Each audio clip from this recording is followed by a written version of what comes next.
अध्याय 71 एक गंजे साधु ने मेरा उस्तरा चुरा लिया। अगले दिन दोपहर को जैसे ही लियू जियांगताओ नाश्ता करने के लिए उठे, पोर्क रोंग आ गया। नहीं, सटीक रूप से कहें तो मैं पूरी सुबह लियू जियांगताओ का इंतजार करता रहा। वह सुबह होने से पहले ही सभी के दोपहर का भोजन समाप्त होने तक प्रतीक्षा करता रहा, उसके बाद ही वह अंततः उठा।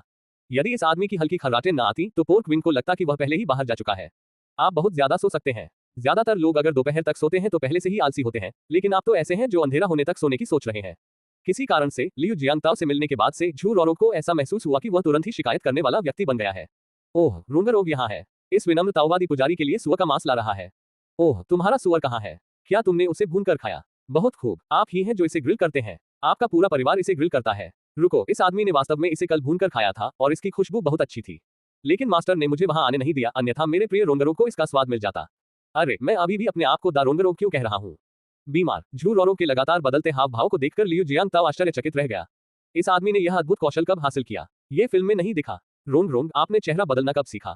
क्या आपने इसे सिचुआन ओपेरा मास्टर से सीखा? भाड़ में जाओ, आपने मुझे डरा दिया। हालांकि वह वास्तव में शिकायत करना और बड़बड़ाना चाहता था, पोर्क रोंग ने शांति से बोलना समाप्त किया।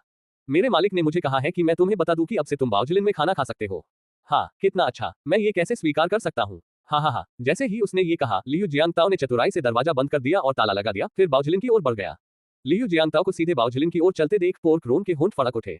हे भगवान, ये सचमुच आंखें खोलने वाली बात है। दुनिया में इतना बेशर्म इंसान कैसे हो सकता है? पो चिलाम में प्रवेश करते ही लियू जियांगताओ ने हुआंग फेहो का अभिवादन किया, जो एक स्टूल पर बैठकर चाय पी रहे थे। सुप्रभात मास्टर हुआंग। शुभ शुभ प्रभात। वॉन्ग फे हन पूरी तरह से अचंभित रह गया। पोर्क विंग को देखकर जो उदास भाव से लियू जियांगताओ के पीछे चल रहा था, हुआंग फेहो वास्तव में उलझन में था। अरे बाप रे, क्या यह आदमी अभी जागा है? मुझे याद है, मैंने झू रोरोंग से कहा था कि वह लियू जियांगताओ को भोर होते ही खाने पर बुला ले। हाँ, मैं भोर होते ही वहां गया था। वह अब वापस क्यों आ रहा है? नाश्ता खत्म करके वह ब्लैक फ्लैग आर्मी में गया और वापस आकर खाना खाने लगा। मुझे लगा कि उसने नाश्ता कर लिया है। नहीं, उसने तो दोपहर का खाना भी खा लिया था और चला गया था। उसकी बातों से लगता है कि उसने अभी तक नाश्ता नहीं किया था। क्या तुमने सचमुच खाना नहीं खाया? निश्चित रूप से अगले ही पल लियू जियांगताओ के शब्दों ने हुआंग फेहो के बुरे पूर्वाभास की एक बार फिर पुष्टि कर दी। मास्टर हुआंग, हम नाश्ता कब करेंगे? मुझे भूख लगी है। हाँ हाँ हाँ हाँ। हुआंग फेहो ने मान लिया कि लियू जियांगताओ ने पहले ही खाना खा लिया है, इसलिए उसने उसके लिए कुछ भी खाना नहीं छोड़ा।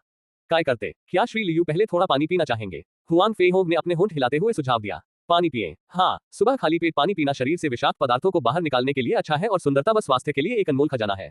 मास्टर हुआंग सचमुच एक दिव्य चिकित्सक है। मैंने बहुत कुछ सीखा है। तो मैं पहले पानी पीऊंगा और फिर खाऊंगा। ये कहते हुए लियू जियांगताओ बिना किसी विनम्रता के रसोई की ओर मुड़े। मानो अपनी ही रसोई में घुस रहे हो, उन्हें पानी की टंकी आसानी से मिल गई।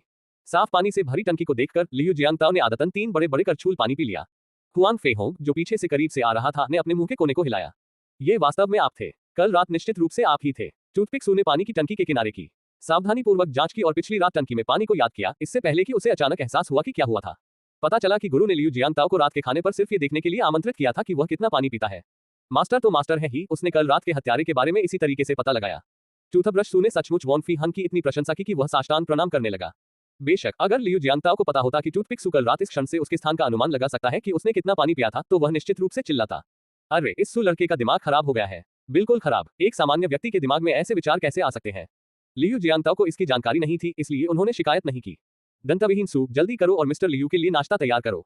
हुआंग फेहोंग ने नाश्ता शब्द पर बहुत जोर दिया। अरे यार, इस समय भी लोग नाश्ता कर रहे हैं। कितने आलसी हैं ये लोग। दोपहर का खाना तो खा ही चुके हैं। हुआंग फेहोंग ने मुस्कुराते हुए आगे बढ़कर लियू जियांगताओ को एक घुमावदार रास्ते पर ले गया। उसने जानबूझकर उन्हें पिछली रात के युद्ध क्षेत्र में पहुंचाया। बड़े पत्ते के पास गिरे हुए पत्तों के एक टुकड़े की ओर इशारा करते हुए कहा, श्री लियू सचमुच एक भविष्यवक्ता के रूप में अपनी प्रतिष्ठा पर खरे उतरते हैं। कल रात फेई होंग का सचमुच एक हत्यारे से सामना हुआ और वह बाल बाल बचकर 300 राउंड तक उससे लड़ता रहा। मुझे आश्चर्य है कि क्या फेई होंग इस कठिन परीक्षा से बच पाया है। हाँ, क्या वे इस कठिन परीक्षा से बच गए हैं? मास्टर हुआंग, आप सचमुच टूथपिक सू के मास्टर कहलाने के लायक हैं। आपका दिमाग छिद्रों से भरा है। हालांकि लाओ तजू ने भी क्यों कहा, क्या ऐसे अन्य लोग भी हैं जिनके दिमाग में गड़बड़ है? क्या ये टूथब्रश सू हो सकता है? बेशक इनमें से कोई भी समस्या नहीं है। समस्या यह है कि मेरे बगल में रखा वह बड़ा ब्लेड इतना जाना पहचाना क्यों लग रहा है? मुझे लगता है कि मेरे पास भी वैसा ही बड़ा चाकू है। ये सोचकर लियू जियांगताओ जोर से हंसे और बोले, हाँ हाँ मास्टर हुआंग, मेरे पास भी बिल्कुल इसी तरह का एक बड़ा चाकू का ब्लेड है। मुझे उम्मीद नहीं थी कि आपके पास भी ऐसा ही होगा। क्या यही वह बात है जिसे महान दिमाग एक जैसा सोचते हैं? बड़े मन वाले ऐसा सोचते हैं। क्या आपके जैसा बड़ा ब्लेड होना किसी को हीरो बना देता है? उफ, मेरे पास कोई बड़ा चाकू नहीं है। ये चाकू साफ तौर पर तुम्हारा है, ठीक है। श्री लियू, क्या आपको यह चाकू जाना पहचाना नहीं लग रहा? ये बिल्कुल आपके चाकू जैसा ही लगता है। जब आप उन्हें पकड़ते हैं तो वे बिल्कुल वैसा ही महसूस करते हैं। इस समय उस आदमी को, जिसका दिमाग पूरी तरह से खाली था, स्पष्ट रूप से याद आया कि उसने कल रात चाकू को लापरवाही से जमीन पर फेंक दिया था। हाँ हाँ हाँ मास्टर हुआंग, आप सच में मजाक कर रहे हैं। ये सच है, ये चाकू वास्तव में मेरा है। हाँ, तो आप इसे इतनी आसानी से स्वीकार कर रहे हैं। मैंने सोचा था कि आप इस प्रश्न से बचने की कोशिश करेंगे और इसे स्वीकार नहीं करेंगे। लेकिन यही तो एक सच्चा इंसान बनाता है, अपने स्वभाव के प्रति सच्चा। लेकिन कहानी की शैली थोड़ी अलग क्यों लगती है? अगले ही पल जब लियू जियांगताओ ने बात की, हुआन फेइहोंग को एहसास हुआ कि उसका पिछला विचार समय की पूरी बर्बादी था। हाँ, कल रात किसी गंजे साधु ने मेरा रेजर चुरा लिया और मैं उसे कब से ढूंढ रहा था। मुझे उम्मीद नहीं थी कि वह यहाँ मिलेगा। बहुत बहुत शुक्रिया मास्टर हुआंग। हाँ। अरे यार, मुझे पता था कि तुम ये बात नहीं मानोगे। हालांकि ये वही गंजा साधु है जिसे मैं जानता हूँ। कला शैली अंततः बदल गई है। वॉन फेई हंग चुप रहा, लेकिन पोर्क विंग जो उसके बगल में खड़ा था बोला, मिस्टर लियू, क्या यह आपका कसाई का चाकू नहीं है? नहीं, क्या ये सुअर का मांस काटने वाला चाकू नहीं है? यह उस्तरा कैसे बन गया? क्या ये हो सकता है? पोर्क रोंग ने एक भूत मुस्कान प्रकट की। क्या आपका चेहरा सुअर का बना है? तो क्या तब आपका सिर सुअर के सिर में नहीं बदल जाएगा? पोर्क किंग के आत्मसंतुष्ट भाव को देखकर लियू जियांगताओ को पता चल गया कि यह आदमी कुछ गलत करने वाला है। क्या वह बात जारी नहीं रख सकता? इसलिए सीधे बीच में टोकें। क्या आपका मतलब है आप इसका इस्तेमाल सामान्य रूप से सुअर का मांस काटने के लिए कर सकते हैं, लेकिन जब आप बोर हो रहे हो तो अपना चेहरा शेव करने के लिए भी? हाँ, क्या ये किसी प्रकार की पागलपन भरी रणनीति है? लेकिन अगर आप कहते हैं कि ठीक है तो ठीक है, जब तक आप खुश हैं। इस चाकू की बात करते हुए मैं भावुक हो गया हूँ। क्या चाकू में भी भावनाएं होती हैं? ये कीमती तलवार जिसे मैंने लंबे समय से संजोकर रखा है, ने मुझे बहादुरी से सेवा दी है। इस तलवार से मैंने सुअर का मांस काटा है, लकड़ी काटी है और लोगों पर वार भी किया है। इसलिए मुझे इस तलवार से गहरा लगाव है। बिल्कुल सही, कल मैंने इसका इस्तेमाल बारबेक्यू के लिए सुअर का मांस काटने में किया था और कल रात मैंने इसका इस्तेमाल लकड़ी काटने और फिर उसे लकड़ी के चाकू में ढालने में किया। हाँ, मैंने इसी चाकू का इस्तेमाल शाही गैंग के सरगना के मुंह पर थप्पड़ मारने के लिए भी किया था। लियू जियांगताओ की भावुक अभिव्यक्ति देखकर झू रोरोग अब खुद को रोक नहीं सका। मिस्टर लियू, लगता है आपका ये चाकू 2 दिन पहले ही चौराहे पर लोहार लियू से खरीदा गया है। आपने तो लोहार लियू को एक चांदी का डॉलर भी दिया था। मैं उस दिन लोहार लियू को सुअर का मांस पहुंचा रहा था और मैंने ये देख लिया। क्या ऐसा है? कैसा संयोग है? ऐसा लगता है कि दिखावा शुरू करने से पहले मुझे अपने आसपास के वातावरण के प्रति अधिक सचेत रहना होगा। अन्यथा दिखावा करने के बजाय आप पूरी तरह से मूर्ख की तरह दिखेंगे। हालांकि ये बात उस व्यक्ति को कैसे रोक सकती है जिसकी त्वचा ढाल से भी मोटी है। दा रोंगरोग, तुम्हें दिखावे से बहुत ज्यादा लगाव है। हालांकि मेरा ये चाकू ज्यादा समय से मेरे पास नहीं है, पर इसने बहुत कुछ झेला है और मुझे इससे लगाव हो गया है। अफसोस है कि इसे कल रात एक गंजे चोर ने चुरा लिया। मैं बहुत गुस्से में था। शुक्र है कि मुझे यह मास्टर हुआंग के पास मिल गया, वरना आज रात मुझे नींद ही नहीं आती। गंभीरता से, गुरुजी, क्या ये सही है कि आप अपने ही चेहरे के सामने खुद को गंजा चोर कहें?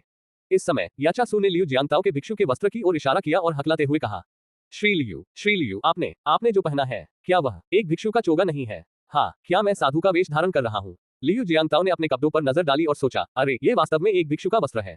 अरे नहीं, मैं इतनी जल्दी में था कि कपड़े बदलना ही भूल गया। ये सोचते हुए लियू जियांगताओ ने तुरंत अपनी लंबी तलवार जमीन में गाड़ दी, अपने हाथ आपस में जोड़ लिए और गंभीरता से कहा, तो इस विनम्र भिक्षु ने भिक्षु का चोला पहन रखा है ना?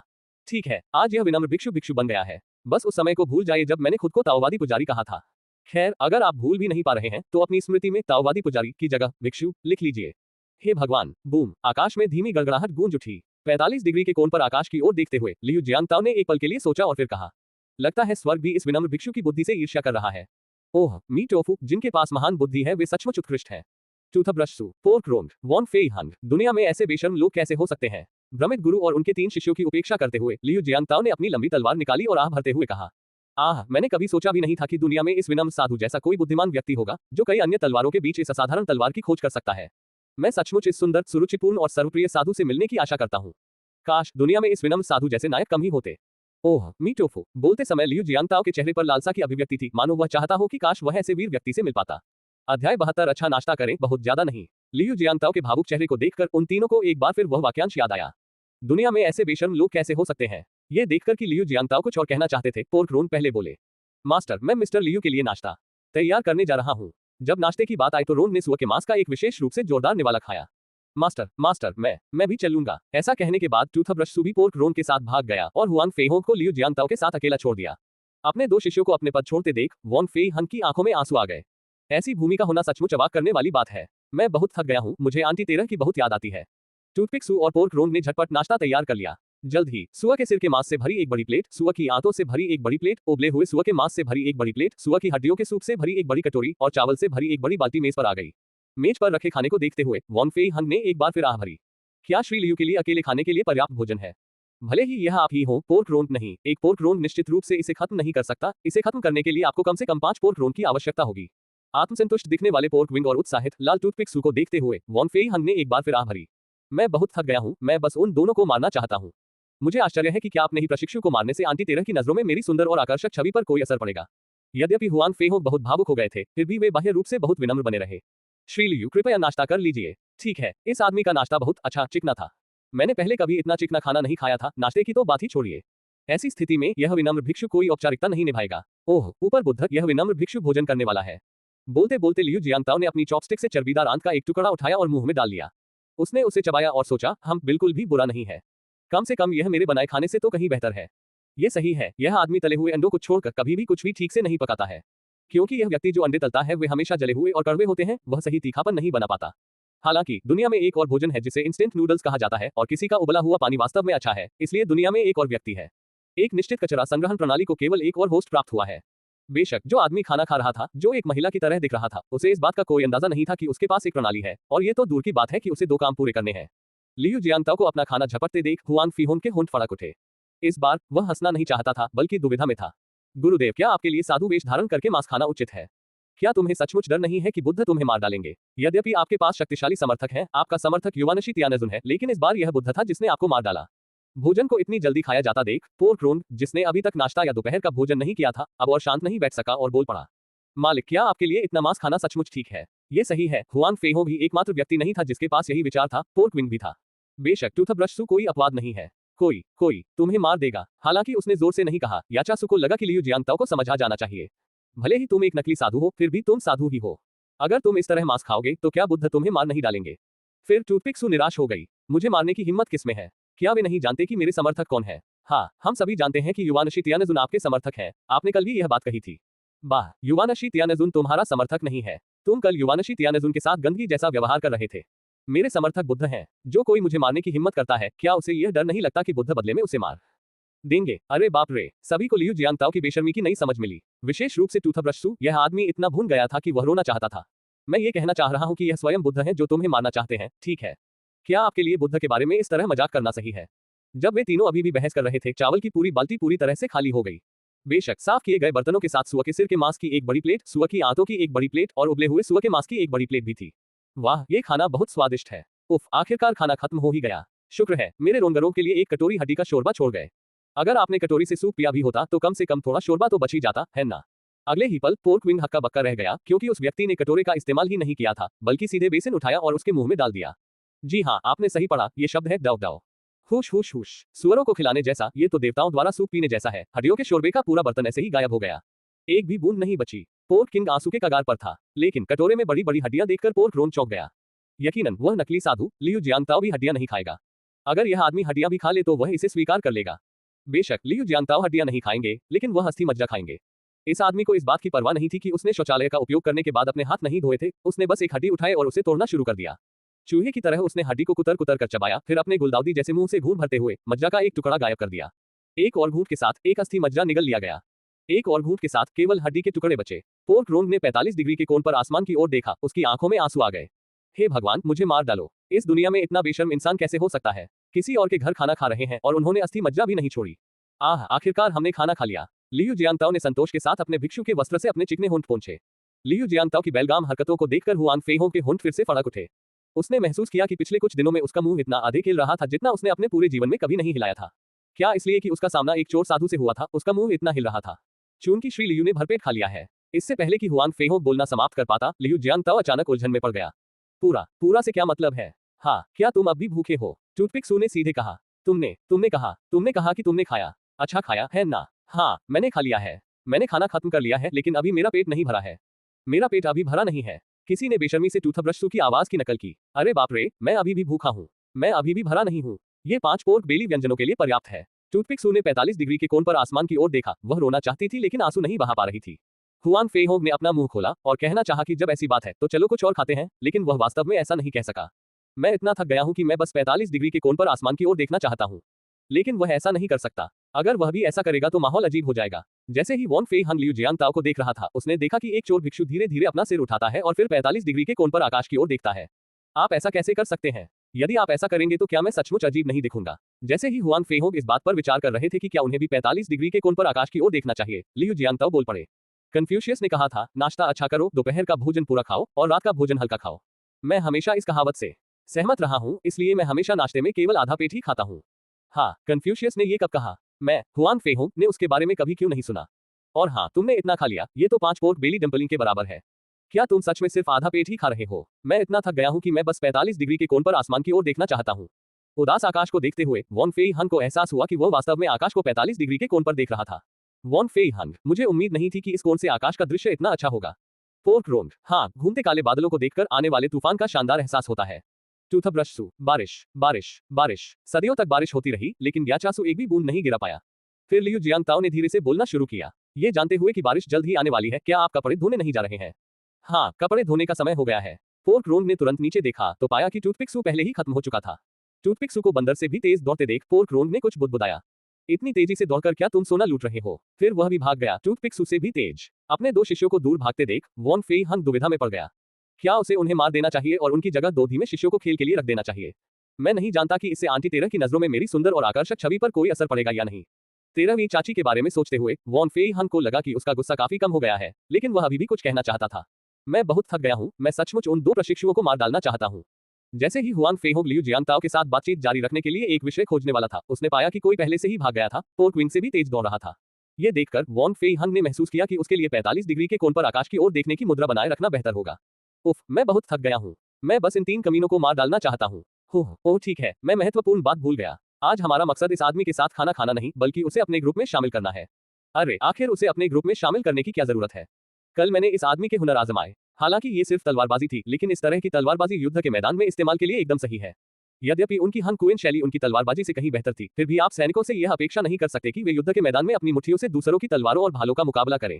इसलिए हथियारों का उपयोग अभी भी किया जाना चाहिए और तलवारबाजी का अभ्यास भी अभी भी किया जाना चाहिए। मैंने पहले ही इस आदमी को ब्लैक फ्लैग आर्मी में भर्ती करने का निर्णय ले लिया था, लेकिन मैं उसे देखते ही उसे मार डालने के बारे में क्यों सोचता हूँ और महत्वपूर्ण मामले को भूल जाता हूँ। अगर यह आदमी मुझे 2 सोने की ईंटें भी दे दे तो भी मेरा मन नहीं बदलेगा।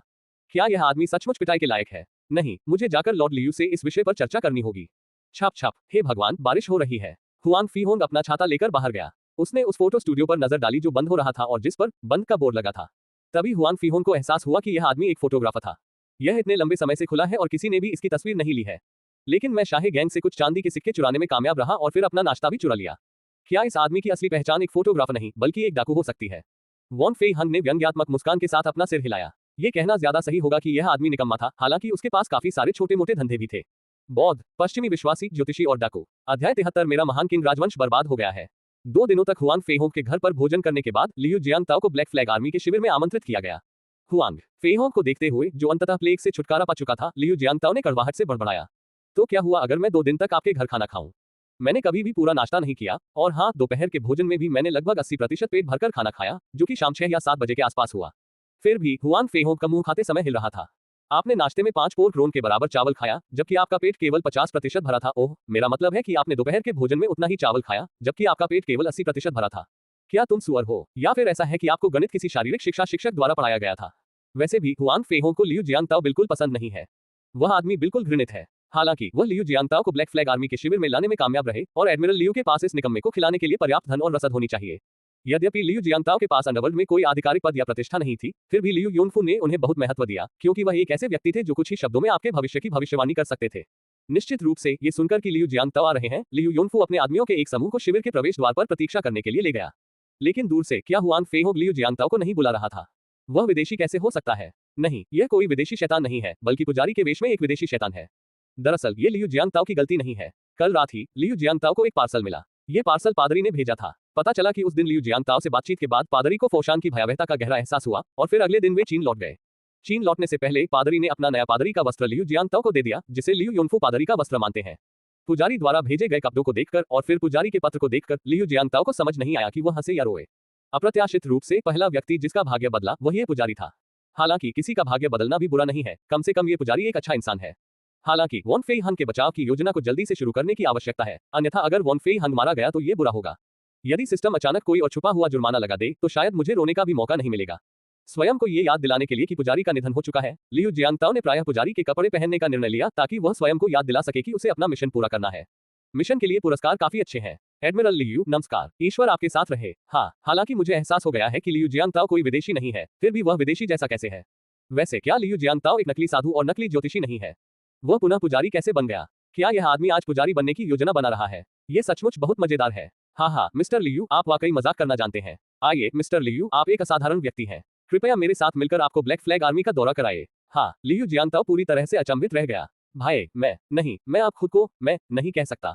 लगता है मैं यहाँ सबसे छोटा हूँ, इसलिए मैं खुद को बूढ़ा ही कहूंगा। बूढ़ा आदमी, हो, ये स्वघोषित उपाधि बहुत अच्छी है, बहुत बढ़िया है। आपसे मैं खुद को बूढ़ा आदमी कहूंगा। लियू योनफू के उम्मीद भरे चेहरे को देखकर लियू जियांगताओ शिकायत करने से खुद को रोक नहीं पाए। भाई, अगर आप किसी को बुला भी रहे हैं तो कम से कम कोई बेहतर बहाना तो बनाइए। मैं आपसे एक बात पूछना चाहता हूँ, मेरे असाधारण इंसान होने और आपकी ब्लैक फ्लैग आर्मी में आने से इसका क्या लेना देना है? क्या इसका मतलब यह है कि आप हर असाधारण व्यक्ति को ब्लैक फ्लैग आर्मी में आने के लिए आमंत्रित करते हैं? उन्होंने यही कहा, लेकिन लियू जियांगताओ अभी भी बहुत संतुष्ट थे। सही समय है, अब योजना को क्रियान्वित किया जा सकता है। देखिए मिस्टर लियू, ये हमारी ब्लैक फ्लैग आर्मी का एक युद्धपोत है। क्या ये शानदार नहीं है? क्या आपने पहले कभी ऐसा नहीं देखा? मिस्टर लियू, बेहद गर्वित लियू योनफू को देखकर लियू जियांगताओ के होंठ फड़क उठे। धिक्कार है, मेरा मतलब है, मैं वो इंसान हूँ जिसे भविष्य के एक विमानवाहक पोत पर जाने का सम्मान मिला है। क्या मुझे खुद पर गर्व है? इसके अलावा आपकी लकड़ी की नावों में ऐसी क्या खासियत है? बाद की पीढ़ियों में यह एक ही टक्कर में नष्ट हो जाएगा। इन्हें देख रहे हो, ये सब मेरी ब्लैक फ्लैग आर्मी के बहादुर सैनिक हैं। देखो ये कितने शानदार हैं। मिस्टर लियू, क्या आपने इन्हें पहले कभी नहीं देखा? लियू योनफू की उंगली के पीछे चलना ये काफी प्रभावशाली था, जिसमें कई सौ लोग एक साथ मार्शल आर्ट का अभ्यास कर रहे थे। ये देख रहे हो, ये सब हमारी ब्लैक फ्लैग नेवी की तोपें हैं। ये 400 मीटर तक मार कर सकती हैं। ये दुर्लभ और शक्तिशाली नौसैनिक हथियार हैं। मिस्टर लियू, क्या आपने इन्हें पहले कभी नहीं देखा? अरे बाप रे, तुमने एक शब्द भी नहीं कहा, पर आखिर में हमेशा ये जोड़ देते हो, क्या इस बूढ़े ने ये पहले कभी नहीं देखा? इसका क्या मतलब है? तुम देहाती, यदि मेरे पास जहाज निर्माण के लिए डेटा और तोप निर्माण के लिए ब्लूप्रिंट की कमी न होती तो मैं तुम्हें अभी कुचल रहा होता। लियू जियांगताओ की जटिल अभिव्यक्ति को देखकर लियू योनफू खुद को हंसने से नहीं रोक सके। वाह, मैं तो जीनियस हूँ। मैंने इस नकली विदेशी को पल भर में बेवकूफ बना दिया। क्या हमें पहले उसे ब्लैक फ्लैग आर्मी का उपप्रशिक्षक बनने के लिए आमंत्रित करना चाहिए और फिर अनिच्छा से उसे ब्लैक फ्लैग आर्मी और हमारे लिए भविष्य बताने का काम करने देना चाहिए? तब तक ये बच्चा उसका अधीनस्थ हो जाएगा। बॉस होने के नाते उसने अपने अधीनस्थ से भविष्य बताने के लिए खुद को नीचा दिखाया है। क्या अधीनस्थ लियू जियांगताओ बहुत आभारी नहीं होंगे? ठीक है, चलो इसे इस तरह करते हैं। श्री लियू, क्या आप ब्लैक फ्लैग आर्मी में सहायक प्रशिक्षक बनने में रुचि रखेंगे? सहायक कोच क्या है? लियू योनफू को देखते हुए लियू जियांगताओ ने अपना हाथ हिलाया और गंभीरता से कहा, एडमिरल लियू, उप प्रशिक्षक का मामला तत्काल नहीं है। मुझे इस विनम्र ताओवादी पुजारी को आपके लिए एक भविष्यवाणी करने दें। इतना आत्म जागरूक लियू योनफू सचमुच बहुत खुश हुआ। विवाह, संतान, शत्रु इत्यादि जैसी चीजें, मैं इन बातों को कैसे समझाऊं? लियू योनफू की आंखें चमक उठी। मैं इनमें से किसी भी चीज की भविष्यवाणी नहीं कर सकता। क्या बकवास है? अगर तुम्हें समझ नहीं आ रहा तो तुम किस बारे में बात कर रहे हो? हालांकि मैं एडमिरल लियू और ब्लैक फ्लैग आर्मी के लिए एक बड़ी घटना की भविष्यवाणी कर सकता हूँ। एक बड़ी घटना जो 1 वर्ष के भीतर घटित होगी। इस समय लियू जियांगताओ ने दूर से विदेशी व्यापारी जहाजों और युद्धपोतों की ओर देखा। क्या मुझे एक मिल सकता है? नहीं, हम सिर्फ एक जहाज को ही नहीं बचा सकते, हमें कई जहाज बचाने होंगे।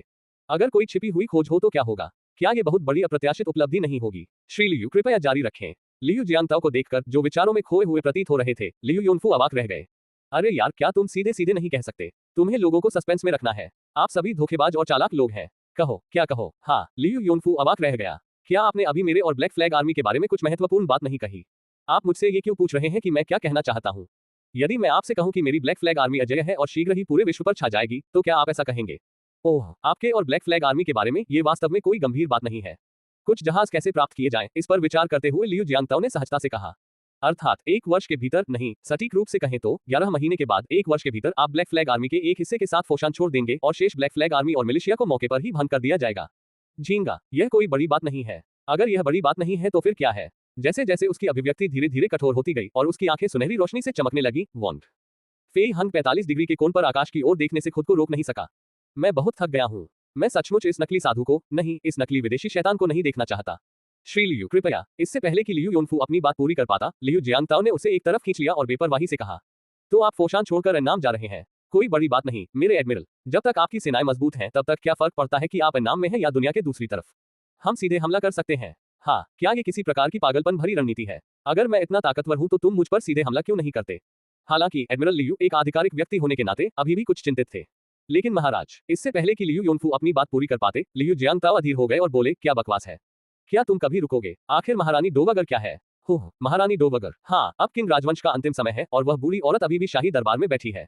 हालांकि वह बुढ़िया भी अच्छी नहीं थी। उसके जन्मदिन के जश्न में कई युद्धपोतों के बराबर खर्च हुआ था और उसके पिछवाड़े के बगीचे में आधे बेड़े के बराबर खर्च हुआ था। यदि यह बूढ़ी औरत न होती तो शायद मेरा महान किंग राजवंश नष्ट न होता। तो फिर तुम सब उस बूढ़ी औरत से इतना डरते क्यों हो? रोना बंद करो, वह तो बस एक बूढ़ी औरत है। उसे मार डालो। वैसे भी उस बूढ़े के पास जीने के लिए ज्यादा दिन नहीं बचे हैं। बकवास। लियू योनफू इतना भयभीत हो गया कि उसका चेहरा राख जैसा हो गया।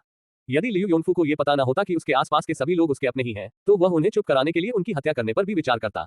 लियू जियांगताओ के लापरवाह रवैये को देखकर हुआन फे हो, जो मूल रूप से अपनी गर्दन को फैलाने वाला था, अचानक हिलने की इच्छा खो बैठा और 45 डिग्री के कोण पर आकाश की ओर देखने की अपनी मुद्रा को बनाए रखा।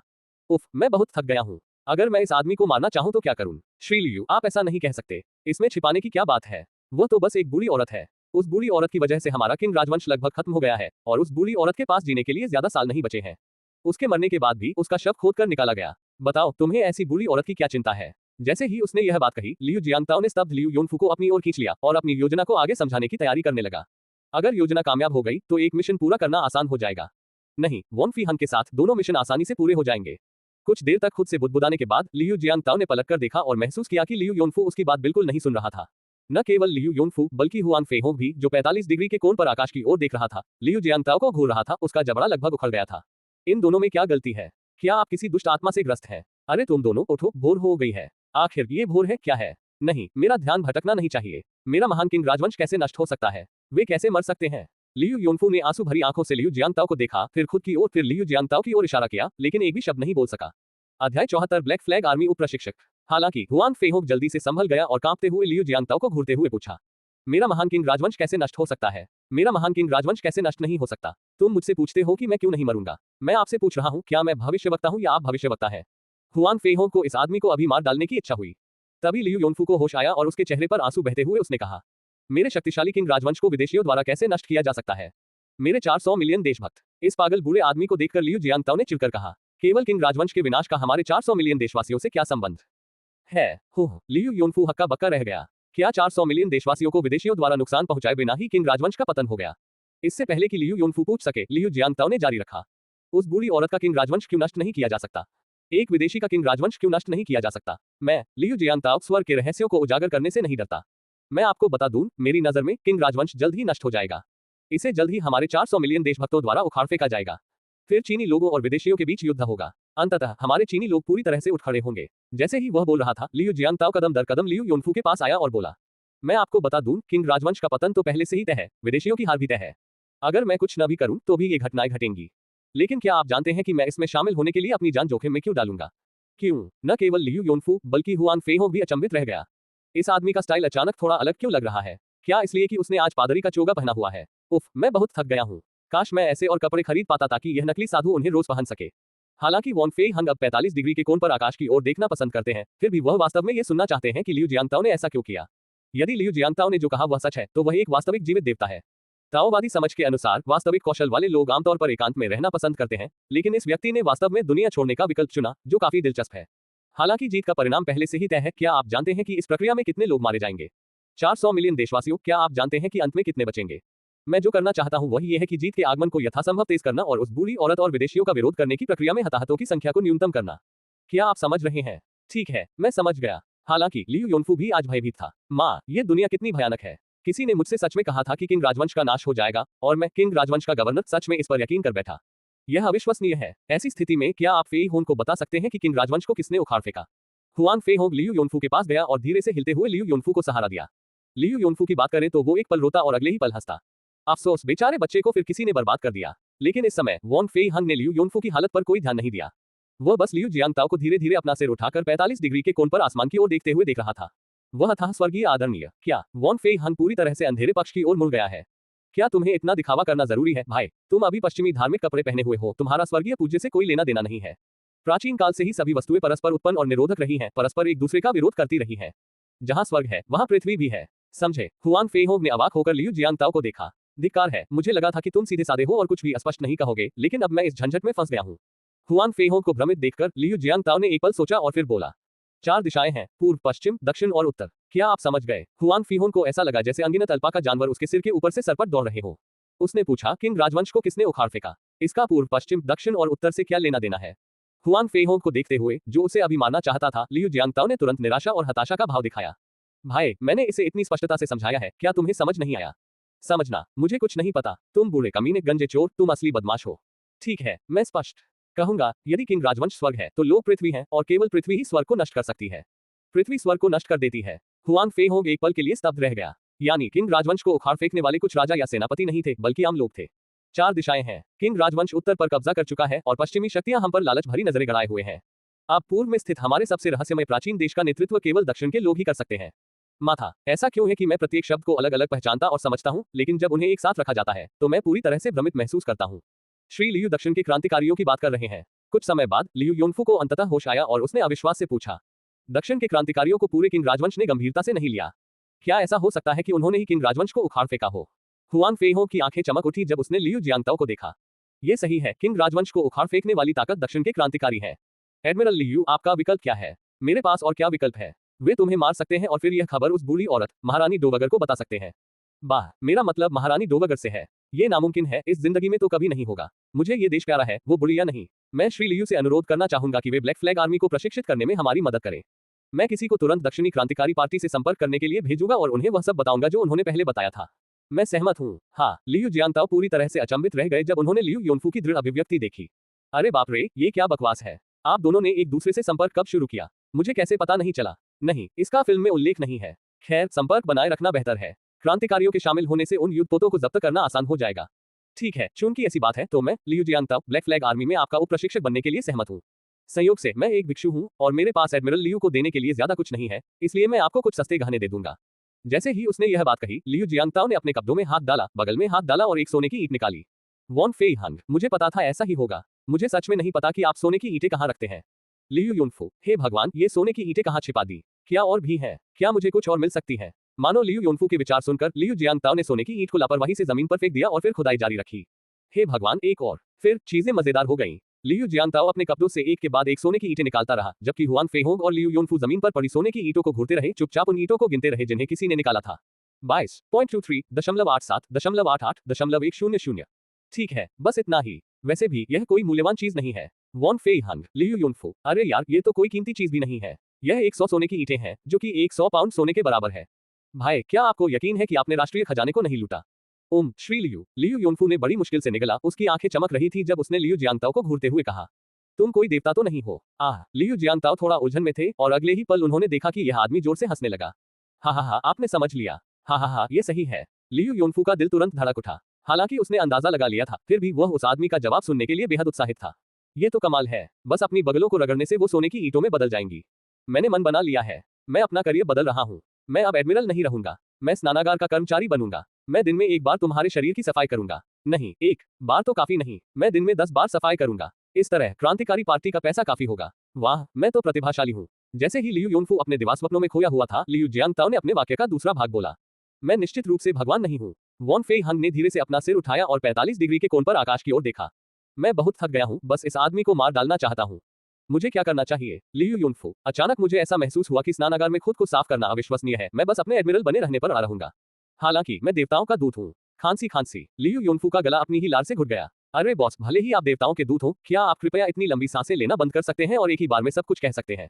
और इसलिए बिना किसी निर्देश के लियू योनफू ने धीरे से अपना सिर उठाया और 45 डिग्री के कोण पर आकाश की ओर देखा। मैं बहुत थक गया हूँ, मैं सचमुच देवताओं के इस दूत को मार डालना चाहता हूँ। ... उसी दोपहर लियू योनफू सोने की ईंटें लेकर चला गया। लियू जियांगताओ के अनुसार भविष्य के युद्ध क्षेत्र में सबसे शक्तिशाली हथियार बंदूकें और तोपें होंगी, इसलिए उसने क्रांतिकारियों से बंदूकें और तोपें खरीदने के लिए पैसे लिए। हालांकि क्रांतिकारी पार्टी की ताकत वर्तमान में किंग राजवंश की तुलना में ज्यादा मजबूत नहीं है, फिर भी क्रांतिकारी पार्टी का नेटवर्क और रिश्ते बहुत अच्छे हैं। जल्द ही ये सोने की ईंटें ऑर्डर में बदल गईं और बंदूकें और तोपें 1 महीने में आ जाएंगी। हुआन फेइहोंग ने देखा कि देवताओं के महान दूत या केवल देवताओं के दूत लियू जियांगताओ ब्लैक फ्लैग आर्मी के सैनिकों के एक समूह का नेतृत्व करते हुए समुद्र तट पर गर्जना करते हुए आगे बढ़ रहे थे।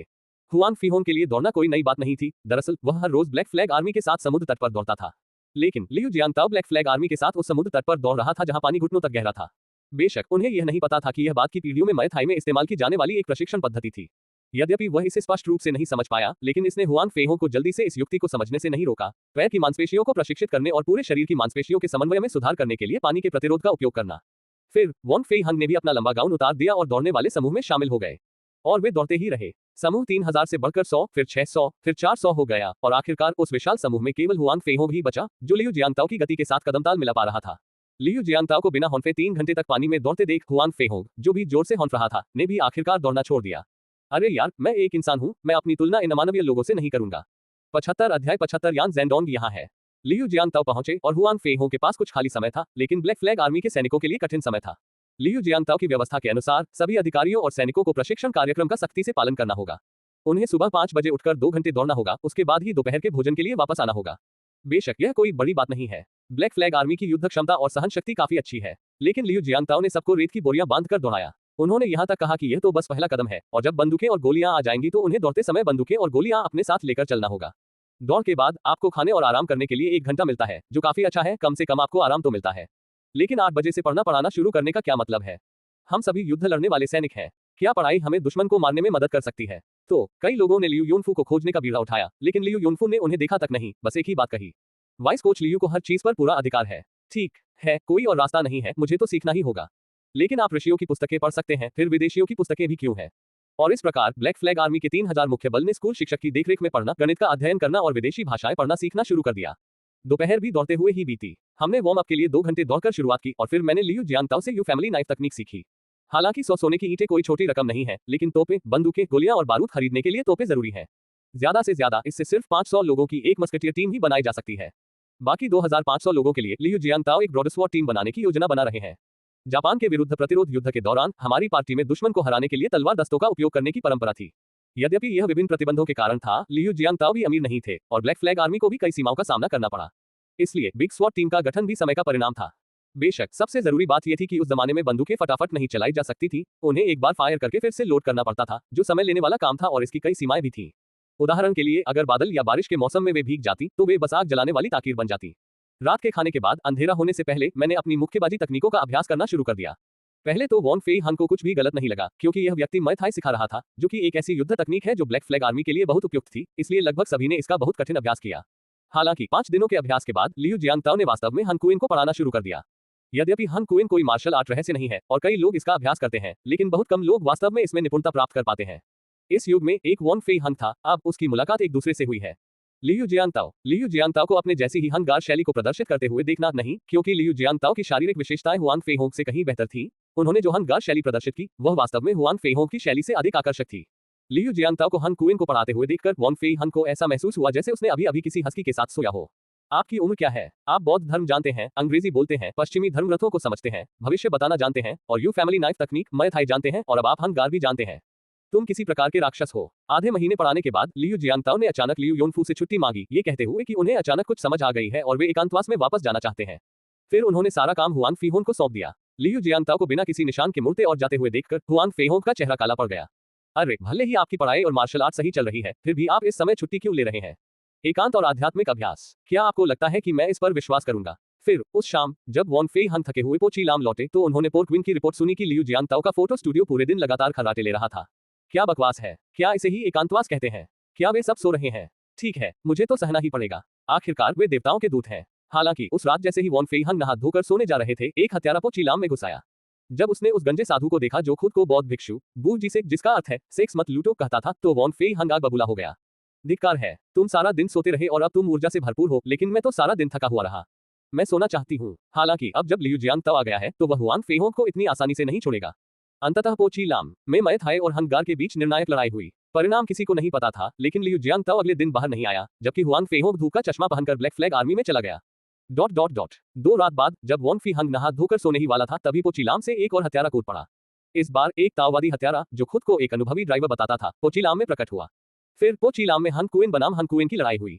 हालांकि इस बार इस लड़ाई के गवाह मौजूद थे। पोकी विंग और टूथपिक्सू दीवार के पास खड़े होकर दोनों के बीच द्वंद्व युद्ध देख रहे थे। 4 दिन बाद हुआन फेहोंग न नहाया न सोया। वह पूरी रात इंतजार करता रहा, लेकिन लियू जियांगताओ नहीं आया। लेकिन 5वीं रात जैसे ही हुआन फेहोंग नहा धोकर सोने जा रहा था, एक और हत्यारा आंगन से बाहर कूद पड़ा।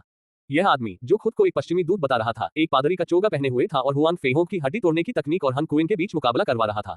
फिर टूथपिक्सू और पोर्क रोन दोनों ने सूखे मांस के साथ छोटे स्टूल उठाए और किनारे पर बैठ गए, खाने और देखने लगे, कभी कभी अपनी टिप्पणी भी देने लगे। इसके बाद के दिनों में लियू जियांगताओ हर 2 दिन में अलग अलग नामों और पहचानों के साथ आता और चिल्लाता कि वह हुआन फेहोंग की हत्या करना चाहता है, और एक भयंकर लड़ाई के बाद वह दीवार फांद कर चला जाता। ये बहुत स्थिर है, मूलतः अपरिवर्तित। एकमात्र बदलाव शायद टूथपिक्सू और पोर्क रोन में है। ये दोनों शुरुआत में पोर्क जर्की खाते थे, बाद में सूरजमुखी के बीज और कई तरह के स्नैक्स खाने लगे। सच कहूं तो ये दोनों लोग सिर्फ शो देखने के लिए यहाँ आए हैं। दोनों ने इस बात पर भी दांव लगाना शुरू कर दिया कि लियू जियांगताओ हुआन फेहोंग से कितना पैसा कमा सकता है और हुआन फेहोंग लियू जियांगताओ को कितनी बार लात मार सकता है। जब भी ऐसा होता था, वॉन फेई हन के मन में उन दोनों को मार डालने की इच्छा होती थी। अरे, ये कैसा गुरु है जिसकी हत्या कर दी जाती है, जबकि उसका प्रशिक्षु सिर्फ नाश्ता कर रहा है और शो देख रहा है, और यह भी शर्त लगा रहा है कि उसे कितने घूसे पड़ेंगे। जीवन चलता रहा और इन लगभग सांसारिक हत्याओं के बीच लियू जियांगताओ के युद्ध कौशल में काफी सुधार हुआ, जबकि हुआन फेहोंग के हनकुइन में भी महत्वपूर्ण सुधार हुआ। आखिरकार एक शाम जब लियू जियांगताओ उठे, अपने भिक्षुक वस्त्र पहने और नाश्ता करने ही वाले थे, तभी एक छोटा भिखारी खबर देने आया कि एक मार्शल आर्ट कलाकार कटघरे में आया है। वह अविश्वसनीय रूप से कुशल था, वह बंदूक की नली को भी गले से देखकर तोड़ सकता था। लियू जियांगताओ ने लापरवाही से उस छोटे भिखारी को $2 चांदी के दिए और हल्के से मुस्कुराया। यान ज़ेंडोंग आखिरकार आ ही गया। उसने हमेशा सोचा था कि यान ज़ेडोंग कहानी शुरू होने से ठीक पहले आ जाएगा, लेकिन उसने कभी नहीं सोचा था कि वह इतनी जल्दी आ जाएगा। दूसरे शब्दों में, वॉन्ग फेई हान को चुनौती देने से पहले यान ज़ेडोंग ने फोशान में 11 महीने तक कठिनाई सहन की थी। दरअसल यान ज़ेडोंग भी एक दुखद किरदार है। उसके पास बेहतरीन मार्शल आर्ट कौशल है, जो शायद फिल्मों में हुआन फेई हो के बाद दूसरे नंबर पर है। हालांकि जीवन ने धीरे धीरे उन्हें शाही गिरोह का साथी बनने के लिए मजबूर कर दिया और अंततः विदेशियों की बंदूकों के नीचे उनकी दुखद मृत्यु हो गई। चूंकि ऐसी बात है तो मैं तुम्हारा भाग्य बदल दूंगा। जैसे ही उसने यह बात कही, लियू जियांगताओ नाश्ते के बारे में भूल गया और छोटे भिखारी का पीछा करते हुए यान ज़ेडोंग के पास चला गया। इस समय यान ज़ेडोंग एक बड़ा सिक्का पकड़े हुए था और पास ही स्थित स्टीम्ड बन की दुकान को घूर रहा था। दुकानदार, मेरे पास केवल एक सिक्का है, क्या आप कृपया मुझे एक स्टीम्ड बन बेच सकते हैं? चले जाओ चले जाओ, मेरे पास एक पैसे का खर्च उठाने के लिए भी पैसे नहीं है। दो पैसे ले लो या रहने दो, अगर नहीं खरीद रहे हो तो यहाँ से चले जाओ। क्या मूल कहानी की तरह ही वह अभी भी उतना ही बुरा कर रहा है? हालांकि ये वाकई हैरान करने वाला है कि यान ज़ेडोंग ने ये सब कैसे सहन किया। अपने असाधारण मार्शल आर्ट कौशल के बावजूद उन्होंने 11 महीने तक फोशान में एक दयनीय जीवन जिया। क्या यही पौराणिक मार्शल गुण है? ये संभव है। असीम स्वर्गीय आदरणीय मास्टर यान, यह विनम्रतावादी लंबे समय से आपकी प्रतीक्षा कर रहा है। लियू जियांगताओ की आवाज बहुत ऊंची थी और उनकी बहुत ही आकर्षक पोशाक के साथ इसने तुरंत यान ज़ेडोंग का ध्यान आकर्षित किया। फिर यान ज़ेडोंग ने नजर डाली और लियू जियांगताओ को देखा। तुरंत यान ज़ेडोंग अवाक रह गया। अतुलनीय स्वर्गीय आदरणीय यान ज़ेडोंग, हालांकि मैं बहुत सुंदर और आकर्षक हूँ, सभी मुझे प्यार करते हैं, मैं धर्मनिरपेक्ष दुनिया से बाहर का व्यक्ति हूँ। आपको कोई अन्य विचार नहीं रखना चाहिए क्या? यान ज़ेडोंग का चेहरा काला पड़ गया। यह क्या बदतमीजी है? यहाँ एक भिक्षुक वस्त्र पहने हुए उस असीम स्वर्गीय सत्ता को देख रहा है। क्या अमिताभ बुद्ध एक बौद्ध व्यक्ति बन गए हैं, या आजकल सभी भिक्षु अमिताभ बुद्ध की पूजा करते हैं? यद्यपि यह आदमी थोड़ा अविश्वसनीय था, लेकिन ये देखकर कि उसके आसपास के लोग अभी भी भिक्षु के वेश में इस नकली ताओवादी पुजारी के साथ काफी सम्मान से पेश आते हैं, यान ज़ेडोंग ने अनिच्छा से बात की। गुरुजी, नहीं ताओवादी पुजारी, आपने भिक्षु का वस्त्र पहना हुआ है।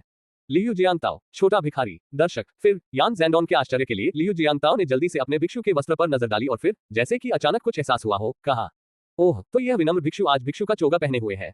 बहुत अच्छी बात है। ओह, मी टोफू उपकारक यान, यह विनम्र भिक्षु लंबे समय से आपका इंतजार कर रहा था। यान ज़ेडोंग, छोटा भिखारी। दर्शक, इससे पहले कि यान ज़ेडोंग अपनी उलझन से उबर पाता, लियू जियांगताओ ने अपने बगल में बैठे छोटे भिखारी को कुछ चांदी के डॉलर दिए और कहा, युवा भिखारी, क्या तुम कृपया एक यात्रा कर सकते हो और फोटो स्टूडियो तक पहुंचाने के लिए भोजन तैयार कर सकते हो? याद रखना, इसमें मांस शामिल होना चाहिए। जिस छोटे भिखारी ने पैसे लिए वह अवाक रह गया। भाई, यद्यपि मैं एक भिखारी हूँ, लेकिन तुम, ये छोटा भिखारी, किस प्रकार का भूत हो? क्या मैं भिखारी हूँ या मैं भिखारी हूँ? छोटा भिखारी, क्या सुअर का मांस बेचने वाला रोन सुअर का उपकारक है? चाहे उसने अपने दिल में कितनी भी शिकायत की हो, छोटे भिखारी ने फिर भी जल्दी से लियू जियांगताओ के लिए भोजन और शराब तैयार कर दी। आपको पता होना चाहिए कि एक चांदी का डॉलर भोजन और पे की एक मेज तैयार करने के लिए पर्याप्त है, लेकिन लियू जियांगताओ ने बस कुछ चांदी के डॉलर दिए और बाकी चांदी के डॉलर किसी की आदत के अनुसार डिलीवरी शुल्क के रूप में इस्तेमाल किए गए। लियू जियांगताओ के शब्द सुनकर यान ज़ेडोंग की आंखें चमक उठी, लेकिन फिर मंद पड़ गईं। यद्यपि वह लंबे समय से फोशान में नहीं था, फिर भी वह अपनी कीमत जानता था और यह भी कि वह खाने पीने के लिए कुछ डॉलर खर्च करने के लायक नहीं था। मैं ज्यादा कुछ नहीं मांगता, कुछ उबले हुए बंस ही काफी होंगे। अध्याय 76, दुकान सहायक की नियुक्ति। जैसे ही यान ज़ेडोंग आत्मदया में डूबा हुआ था, लियू जियांगताओ ने एक तरफ मुड़कर यान ज़ेडोंग से कहा, मास्टर यान, चलिए, यह आपके भाग्य को बदलने का एक मौका है। मैं, लियू जियांगताओ, लोगों को केवल एक बार आमंत्रित करता हूँ। यदि आप इसे जब्त कर लेते हैं तो आप नई ऊंचाइयों तक पहुंचेंगे, यदि आप इसे चूक गए तो हे, क्या है? यान ज़ेडोंग की आंखों में झिझक सी झलक उठी। उसे जाना चाहिए या नहीं? यदि मैं भी वैसा ही करूं जैसा नकली साधु ने कहा, तो शायद मेरी किस्मत बदल जाए। लेकिन यह नकली साधु थोड़ा अविश्वसनीय लगता है, चाहे आप उसे किसी भी नजर से देखें, और मुझे हमेशा ऐसा लगता है कि उसके मेरे प्रति गुप्त इरादे हैं। लेकिन मैं तो एक गरीब व्यक्ति हूँ, दूसरा पक्ष क्या कर सकता है? क्या आप मेरे कुंग फू से प्रभावित हैं? क्या मजाक है? हालांकि मेरे हुनर बुरे नहीं हैं, पर मैंने अभी तक उन्हें दिखाया नहीं है। दूसरे लोग कैसे सोच सकते हैं कि मैं कुंग फू में अच्छा हूँ? इसलिए यान ज़ेडोंग वास्तव में ये पता नहीं लगा सका कि लियू जियांगताओ क्या कर रहा है। यान ज़ेडोंग जितना अधिक भ्रमित होता गया, उतना ही अधिक वह दुविधा में पड़ गया। जितना अधिक आप इसके साथ संघर्ष करेंगे, उतना ही कम आप इसे समझ पाएंगे। क्या ऐसा हो सकता है कि दूसरे पक्ष का मेरे प्रति कोई गलत इरादा न हो? ऐसा लगता नहीं, सामने वाला मुझे साफ साफ जानता है। क्या किसी ने उसे बताया होगा कि मैं कुंग फू में बहुत माहिर हूँ? मानो उसे अंततः ये बात समझ आ गई हो। यान ज़ेडोंग ने मुट्ठी बांधकर सलामी दी और जोर से कहा, उस स्थिति में मैं, यान, सम्मानपूर्वक अनुपालन करूंगा। ठीक है, आज तुम्हें अपने निर्णय पर पछतावा नहीं होगा। 10 मिनट बाद जब यान ज़ेडोंग लियू जियांगताओ के साथ फोटो स्टूडियो में पहुंचे तो वह पूरी तरह से हक्के बक्के रह गए। यद्यपि यान ज़ेडोंग बहुत गरीब था, उसने युवा होने पर कुछ वर्षों तक अध्ययन किया था और कुछ पात्रों को जानता था, इसलिए वह जानता था कि फोटो स्टूडियो के सामने दोहे का क्या मतलब है। ये 3 आत्माएं और 7 आत्माएं क्या है? अरे बाप रे, क्या ये कोई पंथ है? क्या मास्टर यान, आप मेरे साधारण फोटोग्राफी स्टूडियो में प्रवेश करने की भी हिम्मत नहीं करते? जैसे ही उन्होंने यह बात कही, लियू जियांगताओ फोटोग्राफी स्टूडियो में चले गए और उस छोटे भिखारी को, जिसके लिए भोजन और पेय पदार्थ तैयार थे, संकेत दिया कि वह जा सकते हैं। छोटे भिखारी के चले जाने के बाद लियू जियांगताओ बैठ गया और बिना चॉपस्टिक का उपयोग किए उसने हाथ बढ़ाकर सुअर के चेहरे का एक टुकड़ा उठाया और खाते समय उसे उसके मुंह में डाल दिया और कहा, मास्टर यान, मैं आपको चुनने का एक आखिरी मौका दे रहा हूँ। अगर आप अंदर आना चाहते हैं तो बैठिए, मांस खाए और शराब पीजिए, और मैं आपकी किस्मत बदलने में आपकी मदद करूंगा। अगर आपको मेरी बात पर विश्वास नहीं है तो आप अभी जा सकते हैं। छुट्टी। अगर यान जेंडोंग ने मेज पर मांस और मछली से भरी हुई चीजें न देखी होती तो शायद वह वहां से चला जाता और किसी से आधी स्टीम रोटी मांगकर पेट भर लेता। लेकिन मांस और मछली देखकर यान जेंडोंग को और भी ज्यादा भूख लगाए और सारे मांस की खुशबू भी बहुत स्वादिष्ट थी। ठीक है, मैं यान एक बार तुम पर भरोसा करूंगा। अगर तुम मेरी गरीबी की किस्मत बदल सकते हो तो मैं चाहूं तो तुम्हें अपनी जान दे दूंगा। जैसे ही उसने यह बात कही, यान जेंडोंग वास्तव में अंदर चला गया और लियू जियांगताओ की नकल करते हुए मेज से एक भुना हुआ चिकन उठाया और उसे कुतरना शुरू कर दिया। यान जेंडोंग को देखते हुए, जो अपना आखिरी भोजन खा रहा था, लियू जियांगताओ ने एक अजीब मुस्कान प्रकट की जिससे यान जेंडोंग असहज महसूस कर रहा था। हालांकि चिकन का पहला निवाला खा चुके यान जेंडोंग ने लियू जियांगताओ को पूरी तरह से नजरअंदाज कर दिया। उसने सोचा, मैं तो मांस खा ही चुका हूं। अगर तुम मुझे जहर देने की कोशिश कर रहे होते तो मुझे कब का जहर दे दिया गया होता। इसके अलावा यान जेंडोंग को विश्वास था कि उसकी आयरन शर्ट तकनीक अजय नहीं थी, लेकिन निश्चित रूप से ऐसी चीज नहीं थी जिसे आम लोग नुकसान पहुंचा सके। इस कमजोर और विनम्र दिखने वाले साधु में शायद ज्यादा क्षमता नहीं है। ये समझते ही यान जेंडोंग ने मेज पर रखे व्यंजनों को जल्दी जल्दी खाना शुरू कर दिया। यान जेंडोंग को पूरी तरह से अनदेखा करते देख लियू जियांगताओ की शरारतें तुरंत गायब हो गईं। अरे, ये तो बहुत बोरिंग है। मैं इस ईमानदार आदमी यान जेंडोंग को थोड़ा डराना चाहता था, लेकिन मुझे उम्मीद नहीं थी कि वो इतना बेरुखा होगा। लेकिन कोई बात नहीं, अब जब हम खाना खाने बैठ ही गए हैं तो अपने ही समुद्री लुटेरों के जहाज से उतरने के बारे में मत सोचिए, मतलब अपनी किस्मत बदलने का इंतजार कीजिए। जल्द ही यान जेंडोंग ने खाने पीने की पूरी मेज खा ली। मुझे बताओ, तुम यान का भाग्य कैसे बदलना चाहते हो? यान जेंडोंग की मौत का सामना करने की दृढ़ अभिव्यक्ति को देखकर लियू जियांगताओ अवाक रह गए। तुम्हें लगता है कि मैं तुम्हें मारना चाहता हूं? अगर मैंने तुम्हारा भाग्य नहीं बदला तो तुम 1 साल में ही मर जाओगे। चूंकि तुमने इतनी ईमानदारी से पूछा है, जियो यान यान। खांसी खांसी खांसी। लियू जियांगताओ का संबोधन सुनकर यान जेंडोंग का गला लगभग घुट गया। छोटा यान यान, आखिर जियो यान यान क्या है? मेरा नाम यान जेंडोंग है। बात बीच में मत बोलो जियाओ यान यान। अगर मैं तुमसे कहूं कि 1 साल बाद तुम गोली लगने से मर जाओगे तो क्या तुम मुझ पर विश्वास करोगे? हाँ, यान जेंडोंग अचानक उठ खड़ा हुआ और गोली लगने से उसकी मृत्यु हो गई। मस्कट से मरना। एक बार मैं यान आयरन शर्ट तकनीक में निपुण हो जाऊंगा तो तलवारें और भाले मुझे जरा भी नुकसान नहीं पहुंचा पाएंगे। पफ, गुनगुनाहट। एक हल्की सी आवाज के साथ दरवाजे के पास रखा स्टील का चाकू 2 टुकड़ों में टूट गया। जहां तक यान जेंडोंग का सवाल है, जो मूल रूप से एक शेख ही बघारने वाला बयान देने की तैयारी कर रहा था, उसने मुश्किल से निगला और सोचा, अरे मेरा गला इतना सूखा क्यों है? और उसके हाथ में वह काली भद्दी चीज क्या है? छोटे यान यान, क्या तुम्हें लगता है कि तुम इस बंदूक को रोक सकते हो? ये सही है, किसी बेशर्म व्यक्ति ने एक मूक पिस्तौल निकाल ली। एक गोली चली और दरवाजे पर रखा स्टील का चाकू 2 टुकड़ों में बिखर गया। यद्यपि यान जेंडोंग वास्तव में कहना चाहता था, मैं निश्चित रूप से इसका सामना कर सकता हूं, लेकिन जब उसने टूटे हुए स्टील के चाकू को देखा तो वह ऐसा कहने के लिए खुद को तैयार नहीं कर सका। याद रखो, चाहे तुम्हारी मार्शल आर्ट कितनी भी अच्छी क्यों न हो, एक ही वार और तुम गिर पड़ोगे। तुम ताकतवर हो सकते हो, लेकिन इसका मतलब यह नहीं कि तुम सचमुच अजय हो। अब से मेरे फोटोग्राफी स्टूडियो में मदद करना। अगर वह लानत वाली बंदूक ना होती तो मैं यान जेंडोंग किसी से नहीं डरता। यान जेंडोंग को अभी भी विद्रोही भाव में देखकर लियू जियांगताओ ने अपने कब्जों में हाथ डाला और एक सोने की ईंट को मेज पर जोर से पटक दिया। क्या आप इससे डरते हैं? गल्प। यान जेंडोंग की आंखें अविश्वास से चौड़ी हो गईं। ब्रिक्स, अरे बाप रे, मैंने तो केवल थोड़ी सी चांदी ही देखी है, लेकिन सोने की ईंट निकालने में यह क्या गड़बड़ है? क्या तुम्हें डर नहीं है कि मैं इसे तुमसे चुरा लूंगा? मास्टर, क्या आपको डर नहीं है कि यान आपको मार देगा और सोने की ईंटें ले जाएगा? हाँ, मुझे मार डालो आप, मैं अब हुआन फेहोंग से लड़ सकता हूँ, तुम्हारे जैसे छोटे यान जेंडोंग से तो बिल्कुल नहीं। ऐसा नहीं है कि मैं तुम्हें तुच्छ समझता हूँ, लेकिन यह विनम्र भिक्षु सचमुच भयभीत नहीं है, क्योंकि तुम मुझे हरा नहीं सकते। आत्मसंतुष्ट लियू जियांगताओ को देखते हुए यान जेंडोंग ने अपनी मुट्ठियां कसकर भींच ली और चाहा कि वह उस आदमी को वहीं मार सके। लेकिन चूंकि उसने अभी अभी उनका खाना खाया था, इसलिए यान जेंडोंग वास्तव में उन्हें मारने के लिए खुद को तैयार नहीं कर सका। जहां तक सोने की ईंटों का प्रश्न है, यद्यपि वह उन्हें सचमुच चाहता था, फिर भी वे उसकी नहीं थी। फक फक करना। अंत में यान जेंडोंग ने बस ठंडी सांस ली और दरवाजे पर रुक गया। हालांकि मैं यान जेंडोंग एक मार्शल आर्टिस्ट हूं, मैं तुम्हें मेरे कुंग फू का अपमान बिल्कुल नहीं करने दूंगा। हालांकि चूंकि मैंने तुम्हारा खाना खाया है, इसलिए मैं तुम्हें मार नहीं सकता। इसलिए मैं यान जेंडोंग तुम्हारा एहसानमंद हूं और एक दिन मैं यान जेंडोंग इस खाने का बदला तुम्हें चुका दूंगा। लियू जियांगताओ शुरू में काफी निराश हुए जब उन्होंने यान जेंडोंग को दरवाजे की ओर आते देखा। उस शापित भूत को बचाया नहीं जा सकता, लेकिन मैंने कभी उम्मीद नहीं की थी कि यान जेंडोंग उपरोक्त शब्द कहेगा। तो इस व्यक्ति के लिए अभी भी आशा है। बाद में इंतजार करने की कोई जरूरत नहीं है, चलो अभी करते हैं। मेरे फोटो स्टूडियो को एक हेल्पर की जरूरत है, तो क्यों ना आप मदद कर दें। जैसे ही उसने कहा, लियू जियांगताओ मुड़ा और सामने के दरवाजे की ओर चला गया, जमीन से टूटा हुआ चाकू उठाया और थोड़े से प्रयास से क्लैंग, टूटी हुई तलवार फिर से 2 टुकड़ों में टूट गई। गल्प। ये दृश्य देखकर यान जेंडोंग का गला रुंध गया। हालांकि वह एक लंबी तलवार भी तोड़ सकता था, लेकिन यह इतना आसान नहीं होता। क्या यह हो सकता है कि यह साधु, जो स्त्री जैसा दिखता है, एक गुरु भी हो? मेज पर रखी सोने की ईंटों को इस वर्ष की अपनी मजदूरी समझो। हाँ, 1 साल की मजदूरी। यान जेंडोंग ने अविश्वास से मेज पर रखी सोने की ईंट को देखा। ये चीज मेरी थी। क्या ये सच है या झूठ? यान जेंडोंग ने अपना दाहिना हाथ उठाया और अपने चेहरे पर जोर से थप्पड़ मारा। थप्पड़। उसके मुंह के कोने से चमकीले लाल रक्त की एक धार बह रही थी। ये दुखदाई है, ये सब वास्तविक है। यान जेंडोंग को अपने चेहरे पर थप्पड़ मारते देख लियू जियांगताओ के होंठ अनायास ही फड़क गए। अरे यार, ये आदमी पागल है क्या? खुद को इतनी जोर से थप्पड़ मार रहा है। क्या ये दूसरों के लिए और भी कठोर नहीं होगा? इसे भूल जाओ, मैं इसके बारे में अब और नहीं सोचना चाहता। छोटी यान यान, तुम बस दुकान देखो, मैं नाश्ता करने के लिए कहीं जगह ढूंढने जा रहा हूँ। हाँ, यान जेंडोंग फिर से अवाक रह गया। इस बार यान जेंडोंग का ध्यान लिटिल यान यान शीर्षक पर नहीं, बल्कि अंतिम 4 शब्दों पर था। नाश्ता करने जाना है। लगभग अंधेरा हो गया है। अरे क्या तुम नाश्ता करने जा रहे हो? क्या मेरा बॉस मनोरोगी है? क्या हमें बॉस को याद दिलाना चाहिए कि वास्तव में काफी देर हो चुकी है और भोजन का समय हो गया है? जैसे ही यान जेंडोंग अपने निर्णय पर संघर्ष कर रहा था, लियू जियांगताओ ने अचानक आकाश की ओर देखा और पीड़ा भरे भाव से कहा, वाह, अब तो इतनी देर हो गई। यान जेंडोंग, आपको अभी पता चला? लियू जियांगताओ को अंततः होश में आते देख यान जेंडोंग को लगा कि उसके बॉस को बचाया नहीं जा सकता। हमें दोपहर का भोजन करने जाना होगा। यान जेंडोंग के होंठ फड़क उठे। ओह, वो तो बहुत ज्यादा सोच रहा था। जैसे ही यान जेंडोंग इस बात पर विचार कर रहा था कि क्या लियू जियांगताओ के जाने का फायदा उठाकर सोने की ईंटों के साथ भाग जाना चाहिए, एक लंबा मोटा आदमी लियू जियांगताओ पर जोर से चिल्लाया, मिस्टर लियू, आप आखिरकार उठ गए। अगर आप थोड़ी देर से उठते तो। हाँ, यान जेंडोंग पूरी तरह से हक्का बक्का रह गया। नाश्ता। अंततः उसे समझ में आया कि लियू जियांगताओ का नाश्ते से क्या मतलब था। यह उस आदमी का पहला भोजन था। पहले भोजन को नाश्ता कहना पूरी तरह से उचित है, लेकिन जब आप इसमें समय जोड़ते हैं तो ये थोड़ा अजीब लगता है। इसके अलावा इस मोटे आदमी का थोड़ी देर बाद कहने का क्या मतलब था? क्या जल्दी ही रात्रि भोजन होने वाला है? जैसे ही यान जेंडोंग विचारों में खोया हुआ था, पोर्क रोन के वाक्य का दूसरा भाग सामने आया। तुम्हें नाश्ता और दोपहर का भोजन एक साथ खाना होगा। हाँ, क्या ये संभव है? चलो साथ में खाना खाते हैं, इसमें क्या बड़ी बात है? क्या तुम्हें चिंता है कि मैं तुम्हारे लिए कुछ छोड़ दूंगा? ये सही है, आप कभी कुछ पीछे नहीं छोड़ते। वैसे मिस्टर लियू, आपका नाश्ता अभी भी गर्म है। इसमें 1 बाल्टी चावल, 5 कट्टे सुअर का कीमा, 2-3 कट्टे सफेद मछलियां और 1 बर्तन सुअर की हड्डी का सूप है। यान जेंडोंग, अरे क्या तुम्हें यकीन है कि यह सुअरों को खाना खिलाना नहीं है? क्या कोई व्यक्ति इतना खा सकता है? अध्याय 77, यान जेंडोंग की घबराहट। दोपहर का भोजन तैयार है। 1-2 साल का पहाड़ी बकरा तुम्हारे लिए काफी होगा। झूरोरों की बात सुनकर यान जेंडोंग के होंठ बार बार फड़कने लगे। उसने सोचा था कि अभी तो वह बहुत कुछ खा सकता है, लेकिन अब उसे लग रहा था कि वह बहुत कम खा रहा है। उसी समय लियू जियांगताओ की आवाज भी आई, बुरा नहीं, बुरा नहीं, इस बार मैं अंततः 80% तक पेट भरने तक खा सकता हूँ। लियू जियांगताओ के शब्द सुनकर यान जेंडोंग ने अवाक होकर आकाश की ओर देखा। वह पहले से ही महसूस कर सकता था कि उसके पीछे छूटे कड़वे दिन उसे वापस बुला रहे हैं। ऐसे आलसी और पेटू बॉस के अधीन काम करते हुए मुझे लगता है कि भविष्य अंधकार में है। बिल्कुल नहीं, मुझे जल्द से जल्द पैसा कमाना है।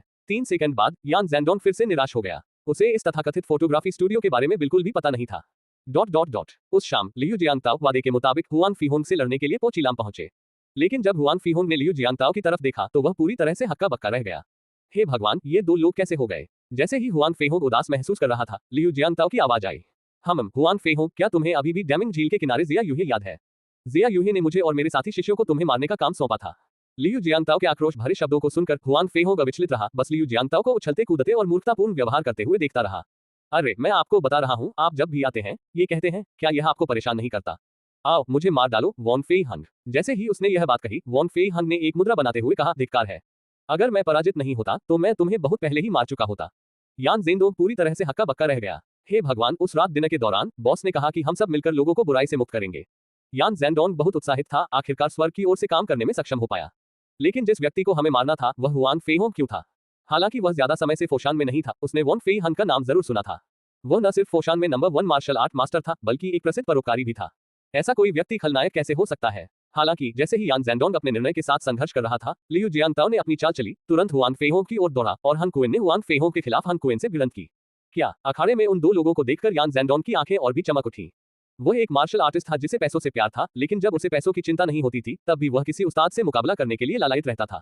तो यान जेंडोंग ने अपनी चाल चली। ये लो। अपनी आयरन शर्ट तकनीक पर भरोसा करते हुए यान जेंडोंग ने हुआन फेहोंग पर सीधा हमला किया और लियू जियांगताओ की जगह हुआन फेहोंग पर हमला करने वाली मुख्य शक्ति बन गई। एक क्षण के लिए वॉन फेई हंग और येम चुनतुंग अपनी लड़ाई में बराबरी पर थे। वाह, ये कौन है?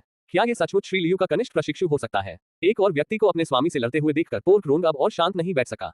हालांकि वह अपने गुरु को हरा नहीं सकता था, फिर भी वह एक मामूली विशेषज्ञ था जिसने कभी कोई लड़ाई नहीं हारी थी। लेकिन उस चोर साधु लियू जियांगताओ के प्रकट होने के बाद सब कुछ बदल गया। जब खाने की बात आती है तो वह चोर साधु को नहीं हरा सकता। लड़ाई में वह चोर साधु को हरा नहीं सका। धन चोर साधु को नहीं हरा सकता। भूल जाओ, मैं अब प्रतिस्पर्धा नहीं करने जा रहा हूँ। यह मेरा नया कर्मचारी है। कल से यह एक और व्यक्ति के लिए खाना बनाएगा। लियू जियांगताओ किसी तरह झूरोरों के बगल वाली सीट पर पहुंच गए, कुशलता से कुछ सूरजमुखी के बीज उठाए और उन्हें फोड़ते हुए बोले, क्या आप लोगों को लगता है कि लाओ हुआन की हालत में हाल ही में गिरावट आई है? उसकी मार्शल आर्ट की कुशलता थोड़ी सुस्त लग रही है। हुआन फेहोंग को देखते हुए, जो अभी भी यान जेंडोंग को हराने में कामयाब नहीं हुए हैं, लियू जियांगताओ ने सीधे शिकायत की। हाँ मास्टर, शायद आजकल काम में ढिलाई बरत रहे होंगे या फिर वे वेश्यालयों में लड़कियां ढूंढने जा रहे होंगे, वरना उनके पैर इतने कमजोर न होते। पैर कमजोर लग रहे हैं। लियू जियांगताओ ने देखा और पाया कि यह वास्तव में हुआन फेहोंग था, जो फोशान का प्रसिद्ध शेडुलिस्ट था, जिसके पैर वास्तव में थोड़े कमजोर महसूस हो रहे थे। ऐसा लगता है कि बहुत कम लोग इस बात पर विश्वास करेंगे कि वह लड़कियों की तलाश में नहीं गया था। पोर्क विन की बातें सुनकर वॉन फी हंग ने चाहा कि काश वह पोर्क विन को अभी मार सकता। अरे यार, तुम ही तो लड़कियों की तलाश में निकले थे। तुम्हारा पूरा परिवार लड़कियों की तलाश में निकला था और तुम लियू जियांगताओ ये अमानवीय प्रशिक्षण योजना लेकर आए। मेरे जैसा गुरु भी थोड़ा कमजोर है। क्या तुम्हें पता है कि वो सैनिक कितने दुखी होते हैं? ये लगभग बर्बाद हो गया है। बिल्कुल सही। योजना के मुताबिक हथियार 7 दिनों में पहुंच जाएंगे। हालांकि इन सैनिकों को 7 दिन पहले से ही हथियारों के वजन की आदत डालनी होगी। इसलिए आज से हर कोई 20 किलो वजन उठाएगा, चाहे वे दौड़ रहे हो या मार्शल आर्ट का अभ्यास कर रहे हो। अचानक 20 किलोग्राम वजन बढ़ जाना, अरे इसे कौन बर्दाश्त कर सकता है। तो आज वॉन फेई हंग सचमुच बहुत दुखी है। नहीं, असंभव। मास्टर मास्टर वेश्यागृह नहीं जाएंगे। टूथपिक सू तुरंत घबरा गया। उसका मालिक वेश्यालय कैसे जा सकता है। चिंतित टूथपिक सू को देखकर वॉन फेई हंग अभी भी बहुत खुश था। वॉन फेई हंग ने पहले ही मन बना लिया था, कल से वह टूथब्रश सू को मार्शल आर्ट सिखाएगा। उसके बाद से टूथब्रश सू उसका निजी शिष्य होगा। जहां तक उसके सबसे बड़े शिष्य पोकी विन की बात है, तो वह उसे मारने का कोई मौका जरूर ढूंढ ही लेगा। जैसे ही वॉन फेई हंग भावुक हुआ, टूथपिक सू फिर बोला, मालिक मालिक हमेशा वेश्याओं के पास जाते हैं, ये सस्ता है। हो सस्ता सस्ता, बहुत सस्ता। अरे क्या मैं उस तरह का व्यक्ति हूँ जो दूसरों का फायदा उठाना पसंद करता है। मैं सुरक्षा के प्रति सजग और अच्छी पसंद का इंसान हूँ। मैं वेश्यालय नहीं जाऊंगा, और मैं तो किसी वेश्या के पास तो बिल्कुल भी नहीं जाऊंगा। वे उन 2 प्रशिक्षुओं द्वारा गुमराह किए गए हैं। उफ, मैं बहुत थक गया हूँ। मैं बस उन दोनों को मार डालना चाहता हूँ। टकराना। हुआन फेइहोंग की क्षणिक व्याकुलता का फायदा उठाते हुए यान ज़ेडोंग ने हुआन फेइहोंग की छाती पर मुक्का मारा, जिससे हुआन फेइहोंग तुरंत कई कदम पीछे हट गया। धिक्कार है, लाओ हुआन, तुम इतने मूर्ख कैसे हो सकते हो। तुम्हें चकमा देना ही था। अगर तुम चकमा नहीं भी दे सकते थे तो तुम्हें लात मारनी ही थी। हत्यारे की जान पर जोर से लात मारो। लियू जियांताओ के शब्दों को सुनकर यान ज़ेडोंग को अपनी रीढ़ की हड्डी में ठंडक महसूस हुई और उसके पैर सहज रूप से एक साथ जकड़ गए। फिर उसने दुख और आक्रोश से भरे चेहरे से लियू जियांताओ को देखा। बॉस, हम सब इसमें साथ हैं। आप अपने साथियों को इस तरह धोखा कैसे दे सकते हैं। अगले ही पल यान ज़ेडोंग का उत्साह तुरंत बढ़ गया। पोर्क रोंग अचानक उठ बैठा और यान ज़ेडोंग पर चिल्लाया, मैं तुमसे पूछ रहा हूँ, क्या तुम एक योग्य हत्यारे भी हो। तुम कैसे रुक सकते हो। तुम्हें चलते रहना होगा। सबसे पहले उसे रोकने के लिए बंदरों को आड़ू चुनने का प्रयोग करो। खांसी खांसी, फिर उसकी आंखें निकालने के लिए अमर रास्ता दिखाने का प्रयोग करो, और अंत में कमर पर लात मारकर उसे खत्म कर दो। बोलते समय पोर्क रोंग ने ऐसे इशारा किया जैसे वह चाहता हो कि वह यान ज़ेडोंग की जगह ले ले और अपने मालिक को सबक सिखाए।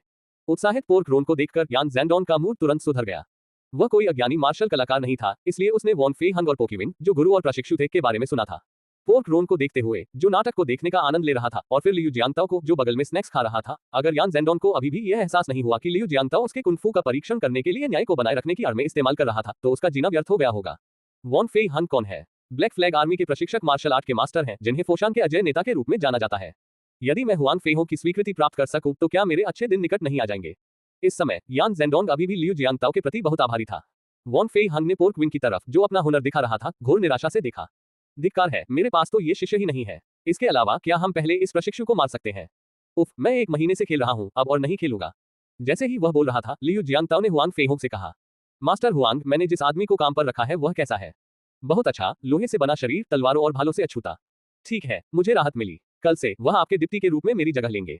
इस दौरान मुझे कुछ काम निपटाने हैं। खाना खाते समय लियू जियांताओ ने फिर कहा, कल मैं टूथब्रश सू को मदद के लिए अपनी दुकान पर बुलाऊंगा। मैं उसे तस्वीरें लेना सिखाऊंगा। मुझे लगता है कि इस बार मैं 2 महीने के लिए बाहर रहूंगा। 2 महीने के लिए बाहर जा रहे हैं। हालांकि वॉन फेई हंग वास्तव में पूछना चाहते थे कि आप उन 2 महीनों में क्या कर रहे थे। लेकिन हर किसी के पास रहस्य होते हैं, इसलिए मैंने कोई और सवाल नहीं पूछा और यान ज़ेडोंग का हाथ पकड़कर उसे कमरे में ले गया। खांसी खांसी, ये वास्तव में सच है।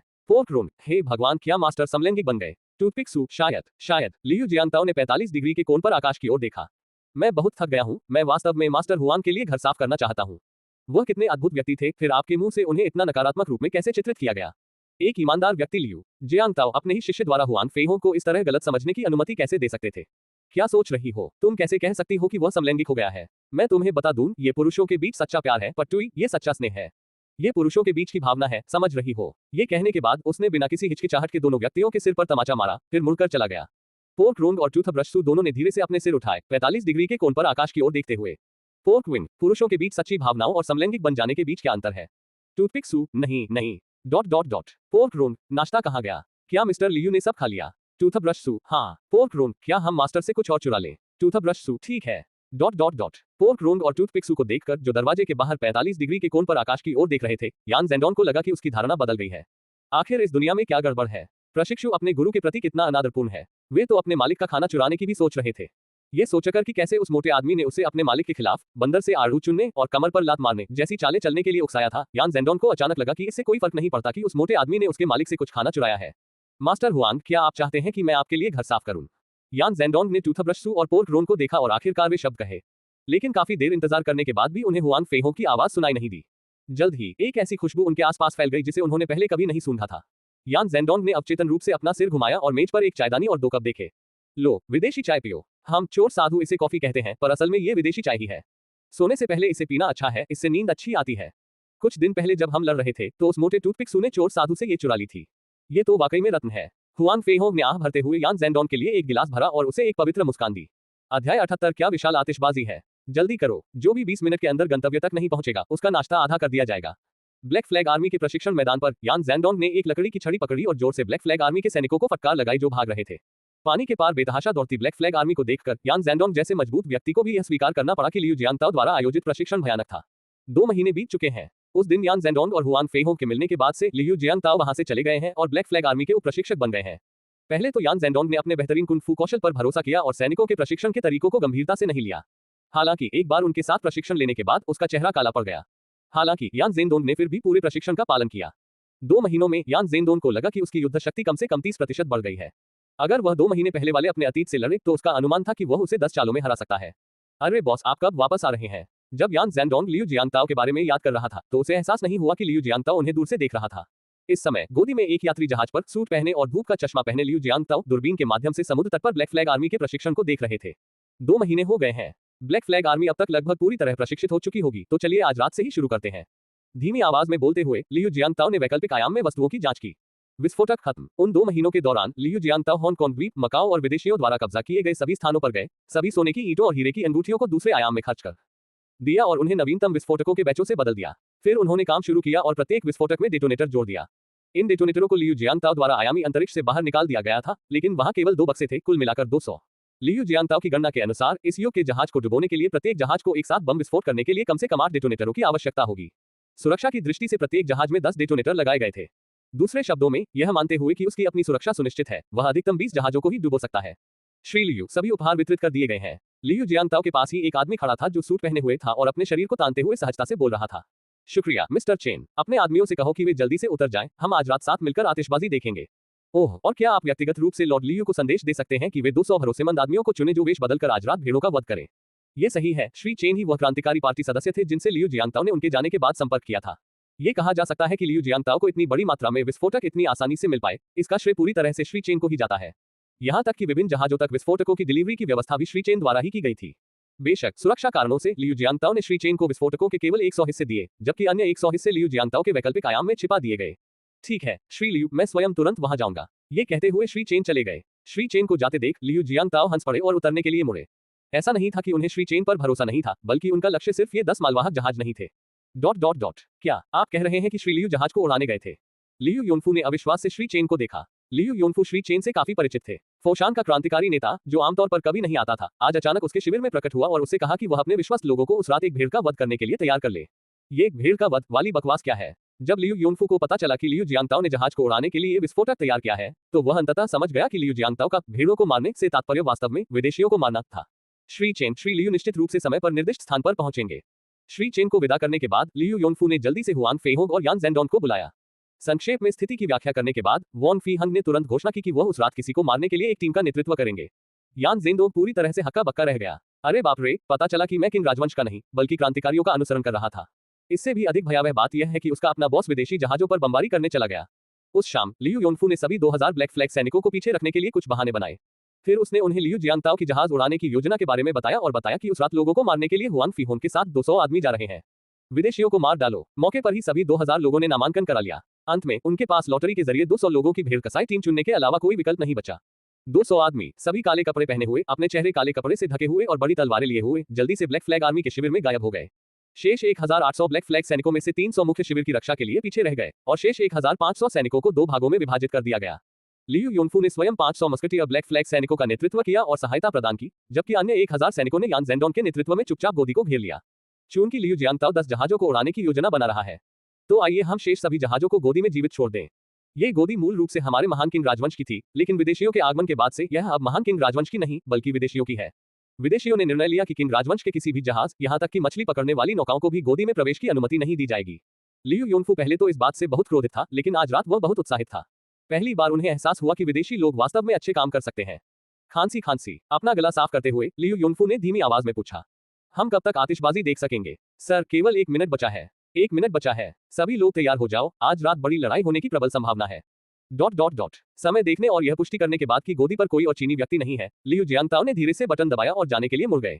Boom boom boom. 1 जहाज, 2 जहाज, 10 जहाज एक साथ फट गए। श्री चेन के जानबूझकर चुने गए जहाजों में या तो पेट्रोल या हथियार थे, इसलिए शक्तिशाली विस्फोटों से तुरंत ही अतिरिक्त क्षति हुई। बूम बूम बूम, विस्फोट विस्फोट, आतिशबाजी एक के बाद एक। इस समय विदेशियों के जल किले पर विदेशी सैनिक पूरी तरह से स्तब्ध थे। हे भगवान, कितनी बड़ी आतिशबाजी! Dot dot dot. उसी क्षण हुआन फेइहोंग और उसकी 200 भेड़ कसाई टीम, जो अभी भी गोदी से 1 किलोमीटर दूर थी, ने गहरी सांस ली और चुपचाप अपने आप से सोचा, कितनी बड़ी आतिशबाजी। दूर से गोदी को देखते हुए, जो पूरी तरह से आग की लपटों में घिरी हुई थी, भेड़ काटने वाली टीम को लगा कि शायद आज रात उनका कोई काम नहीं होने वाला है। इस विस्फोट के साथ न केवल शेष जहाज नष्ट हो जाएंगे, बल्कि जहाजों के क्षतिग्रस्त हिस्से भी संभवतः नष्ट हो जाएंगे। Dot dot dot. विस्फोट स्थल को देखकर, जो उसकी उम्मीदों से कहीं ज्यादा बड़ा था, लियू जियांगताओ का चेहरा उदास हो गया। उसने वहां रखे गैसोलीन और तरह तरह की जड़ी बूटियों की मात्रा का अंदाजा तो लगा लिया था, लेकिन उसने कभी सोचा भी नहीं था कि वहां विस्फोटक और आग्नेयास्त्रों से भरा एक जहाज भी होगा। दूसरे शब्दों में कहें तो विदेशी लोग वास्तव में लंबे समय से फोशान पर कब्जा करने की तैयारी कर रहे थे। आज रात का विस्फोट पूर्णतः आकस्मिक था। Dot dot dot. 3 किलोमीटर दूर लियू योनफू ने धरती को कांपते हुए महसूस किया और दूरी पर आतिशबाजी देखी और मदद नहीं कर सका, लेकिन आभार दी। कितनी बड़ी आतिशबाजी। Dot dot dot. पो चीलाम पर पोर्क विंग और टूथपिक्सू, जो वॉन फेई हंग के घर लौटने का इंतजार कर रहे थे, ने एक दूसरे को देखा और घाट की ओर देखने लगे। कितनी बड़ी आतिशबाजी। Dot dot dot. पूरे फोशान में जिसने भी भूकंप के झटके महसूस किए और आग की लपटें देखी, उसने गोदी की ओर देखा। कितनी बड़ी आतिशबाजी। बिल्कुल सही, चूंकि वहां कोई गोदी नहीं थी और न ही फोशान के लोग थे, इसलिए पूरा फोशान बस तमाशा देख रहा था। उन शापित विदेशी शैतानों को अंततः उनकी सजा मिल गई। Dot dot dot. उसी समय संयुक्त राज्य अमेरिका से श्री जिशान ने गोदी की ओर पीली नजरों से देखा। हे भगवान, ये तो पूरी तरह खत्म हो गया। ये सही है, हथियारों का ये जत्था श्री जिशान का है। आप कह सकते हैं कि वह ईगल नेशन का जनरल विगन बनने वाला है। जनरल विगिन्स को हथियारों की जरूरत थी, इसलिए उन्होंने श्री जिशान को हथियार खरीदने के लिए पूरी रकम दे दी। हालांकि जब हथियार फोशान पहुंचे तो श्री जिशान ने उनकी कीमत बढ़ानी चाहिए, इसलिए उन्होंने चुपके से जहाज को गोदी में ले जाकर खड़ा कर दिया। वह श्री विगिन्स को हथियार सौंपने से पहले उनसे और पैसे ऐंठने की योजना बना रहे थे। लेकिन अब ऐसा लगता है कि हम केवल एक भूत ही चढ़ा सकते हैं। हमें क्या करना चाहिए, सर? हम क्या कर सकते हैं? हम और क्या कर सकते हैं? चलो कुछ लोगों को लेकर किंग सरकार के कार्यालय जाएं और उनसे 10 जहाजों पर मौजूद हथियारों के लिए हमें मुआवजा दिलवाएं। हे 10 जहाज। उसके अधीनस्थ अचंभित रह गए। क्या ये जहाज नहीं था? Dot dot dot. उसी समय जनरल विगिन्स के शिविर में जनरल विगिन्स अपनी कॉफी की चुस्कियां ले रहे थे और गोदी पर आग की लपटों को देख रहे थे। उनके होठों पर एक ठंडी मुस्कान थी। धिक्कार है तुम पर श्रीमान जीशान, तुम बूढ़े लोमड़ी, अब तुम मुसीबत में पड़ गए हो। हालांकि हम नहीं जानते कि यह किसने किया, फिर भी उस शापित बूढ़े आदमी जिशान को एक बार धोखा देने में सक्षम होना बहुत अच्छा है। कोई समूह को ले लो और चलो श्री जिशान से मिलने के लिए चले। Dot dot dot. उसी क्षण श्री जिशान की हवेली के बाहर का छोटा भिखारी और जनरल विगिन्स के गेट के बाहर का व्यापारी दोनों गायब हो गए। उसके पीछे काले कपड़े पहने पुरुषों की एक श्रृंखला रात में गायब हो गई। संदेश प्राप्त करते ही लियू योनफू जोर से हंसने लगा। बहुत अच्छा, विदेशी शैतानों ने सचमुच अपनी चाल चल दी। यान जेंडोंग को सभी विदेशियों को पकड़ने का संकेत भेजो। फुश फुश फुश। आतिशबाजी के गुबार आसमान में उठ रहे थे। ये सचमुच बहुत खूबसूरत था। आसमान में आतिशबाजी को देखते हुए और फिर दूर से तेजी से आते श्री जिशान के जुलूस को देखते हुए यान जेंडोंग ने एक गहरी सांस ली। मारना। उसी समय जनरल विगन की सेना के सामने अचानक बंदूकधारियों की 2 टुकड़ियां आ पहुंची। विगन ने उनके नेता को किंग राजवंश के नौसैनिक कमांडर लियू योनफू के रूप में पहचान लिया। जनरल विगन्स के बोलने से पहले ही लियू योनफू ने आदेश जारी कर दिया, गोली मारना। उसी समय गोदी से 500 मीटर दूर अंधेरे में वॉन फेई हंग दूर से आ रहे समूह को गौर से देख रहा था। हुआन फेइहोंग इस टीम को नहीं पहचानता था, लेकिन इससे आज रात की लड़ाई पर कोई असर नहीं पड़ा। आज रात उनकी टीम को भेड़वध टीम कहा जाता है। सभी गैर चीनी प्राणियों को मार दिया जाएगा। शायद ये विदेशी सैनिक बहुत घमंडी थे, इसलिए बिना किसी हिचकिचाहट के हुआन फेइहोंग के घेरे में घुस गए। तभी रात के आसमान में एक आवाज गूंजी, मारना। अध्याय 79, भाग्य बनाना। Boom boom boom boom. विस्फोट की आवाज आसमान में गूंज उठी। Bang bang bang bang. मेरे कानों में बंदूकों की आवाज गूंज रही थी। फफ। मांस को चीरती हुई एक लंबी तलवार की आवाज लगातार जारी रही। मार डालो। वॉन फेई हंग एक छाया हत्यारे में बदल जाता है, हर विदेशी सैनिक को चकमा देते हुए। हर बार जब वो प्रकट होता है, एक विदेशी मर जाता है। मार डालो। हुआन फेइहोंग के 200 ब्लैक फ्लैग सैनिकों ने भी अंधेरे का फायदा उठाकर उन्मत्त हत्याकांड शुरू कर दिया। प्रत्येक हमले में एक व्यक्ति की जान चली गई। मार डालो। यान जेंडोंग ने हाथ बढ़ाकर एक विदेशी सैनिक का गला पकड़ लिया और तब तक जोर से खींचा जब तक कि उसका गला बाहर नहीं निकल गया। मार डालो। यान जेंडोंग की ब्लैक फ्लैग आर्मी ने छिपने का कोई प्रयास नहीं किया, उन्होंने बस उन सभी विदेशियों को घेर लिया और उनका वध कर दिया जो उनके सामने आए। मार डालो। लियू योनफू ने धीमी आवाज में चिल्लाया और तुरंत गोलियों की आवाज सुनाई दी। 500 बंदूकधारियों को 2 समूहों में बांटकर चक्राकार गोलियां चलाई गईं। लगातार 3 गोलों के बाद दुश्मन का एक भी सैनिक खड़ा नहीं हो सका। लियू योनफू के नेतृत्व वाली ब्लैक फ्लैग आर्मी को कोई हताहत नहीं हुआ। उस रात पूरे फोशान शहर को कोई आराम नहीं मिला। उस रात पश्चिमी शक्तियों की हार पूरी तरह से महसूस की गई। उस रात दूर राजधानी में मौजूद महारानी डोवागर इतनी डर गई कि वह कई दिनों तक तहखाने में छिपी रही और अपना चेहरा दिखाने की हिम्मत नहीं जुटा पाई। अगले दिन जब लियू जियांगताओ ब्लैक फ्लैग आर्मी के शिविर में दिखाई दिए तो लियू योनफू पहले से ही पूरी तरह से नशे में थे। कोई अन्य विकल्प न होने पर लियू जियांगताओ ने हुआन फेइहोंग की तलाश की, जिससे उन्होंने पिछली रात की लड़ाई के परिणाम के बारे में जाना। एक रात की लड़ाई में ब्लैक फ्लैग आर्मी के 7 लोग मारे गए और 46 घायल हो गए। जहां तक विदेशियों की बात है तो 1762 लोग मारे गए और कोई भी घायल नहीं हुआ। उस रात उन्होंने 5 विदेशी फर्मों को लूट लिया तथा कुल 2000 कैटी सोना, 50,000 कैटी चांदी तथा अनगिनत अन्य चांदी के डॉलर जब्त कर लिए। बेशक ये धन सैन्य शिविर में नहीं रखा जा सकता। श्री लियू, आपका सुझाव है कि हम आगे क्या करें? विदेशी लोग निश्चित रूप से इसे जाने नहीं देंगे। हत्या की एक रात के बाद वॉन फी हंग धीरे धीरे शांत हो गया और चिंता के साथ यार्ड में ढेर किए गए सोने और चांदी के खजाने को देखने लगा। ये सही है, कल रात हमने जो कुछ भी लूटा था वो पोचीलाम में जमा है।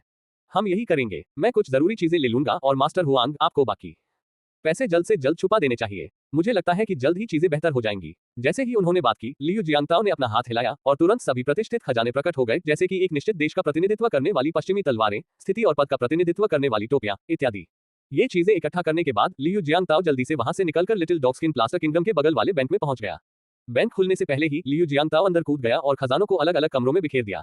ये सब करने के बाद लियू जियांगताओ ने उस बेकार सी दिखने वाली टोपी को, जो हैसियत और शक्ति का प्रतीक थी, जमीन पर रख दिया और उसे तब तक कुचलता रहा जब तक वह टूट नहीं गई, और अंत में उसे बैंक के बाहर कोने में फेंक दिया। ये देखकर कि सब कुछ ठीक है, लियू जियांगताओ बाहर निकले और जल्दी से गोदी में चले गए। कल रात हुई तबाही की वजह से लियू जियांगताओ जहाज लेने ही नहीं आया। अब युद्ध की लूट का माल इकट्ठा करने का समय आ गया है। श्री लियू। दूर से एक ब्लैक फ्लैग आर्मी सैनिक ने लियू जियांगताओ को सलामी दी और कहा, कल रात कुछ लोग कहीं से प्रकट हुए और फोशान में गोदी पर हमला कर दिया, यहां तक कि संयुक्त राज्य अमेरिका के जनरल विग्स और संयुक्त राज्य अमेरिका के श्री जिशान की भी हत्या कर दी। ये बिल्कुल घृणित है। एक अन्य सैनिक ने भी उतनी ही नाराजगी जताते हुए कहा, हाँ श्री लियू, मैं जानना चाहता हूं कि क्या आप हमें ये पता लगाने में मदद कर सकते हैं कि डॉक पर हमला करने वाले अपराधी कहां छिपे हैं। हाँ। ब्लैक फ्लैग आर्मी को देखकर, जो वास्तव में आक्रोशित लग रही थी, लियू जियांगताओ के होंठ फड़क उठे।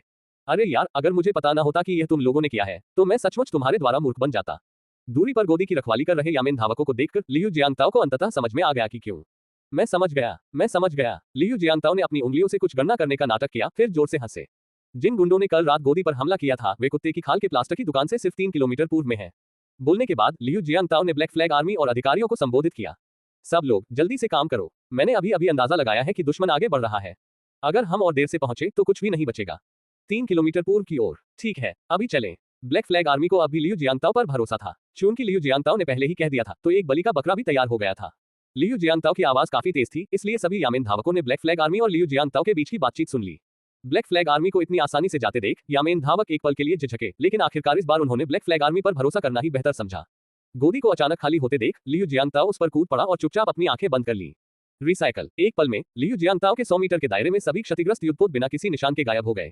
20 मिनट के प्रयास के बाद लियू जियांगताओ अंततः नष्ट हुई जड़ी बूटियों सहित गोदी में मौजूद सभी क्षतिग्रस्त जहाजों को बचाने में कामयाब रहे। बेशक कल रात हुए विस्फोट में क्षतिग्रस्त हुई बंदूकें भी कोई अपवाद नहीं थी।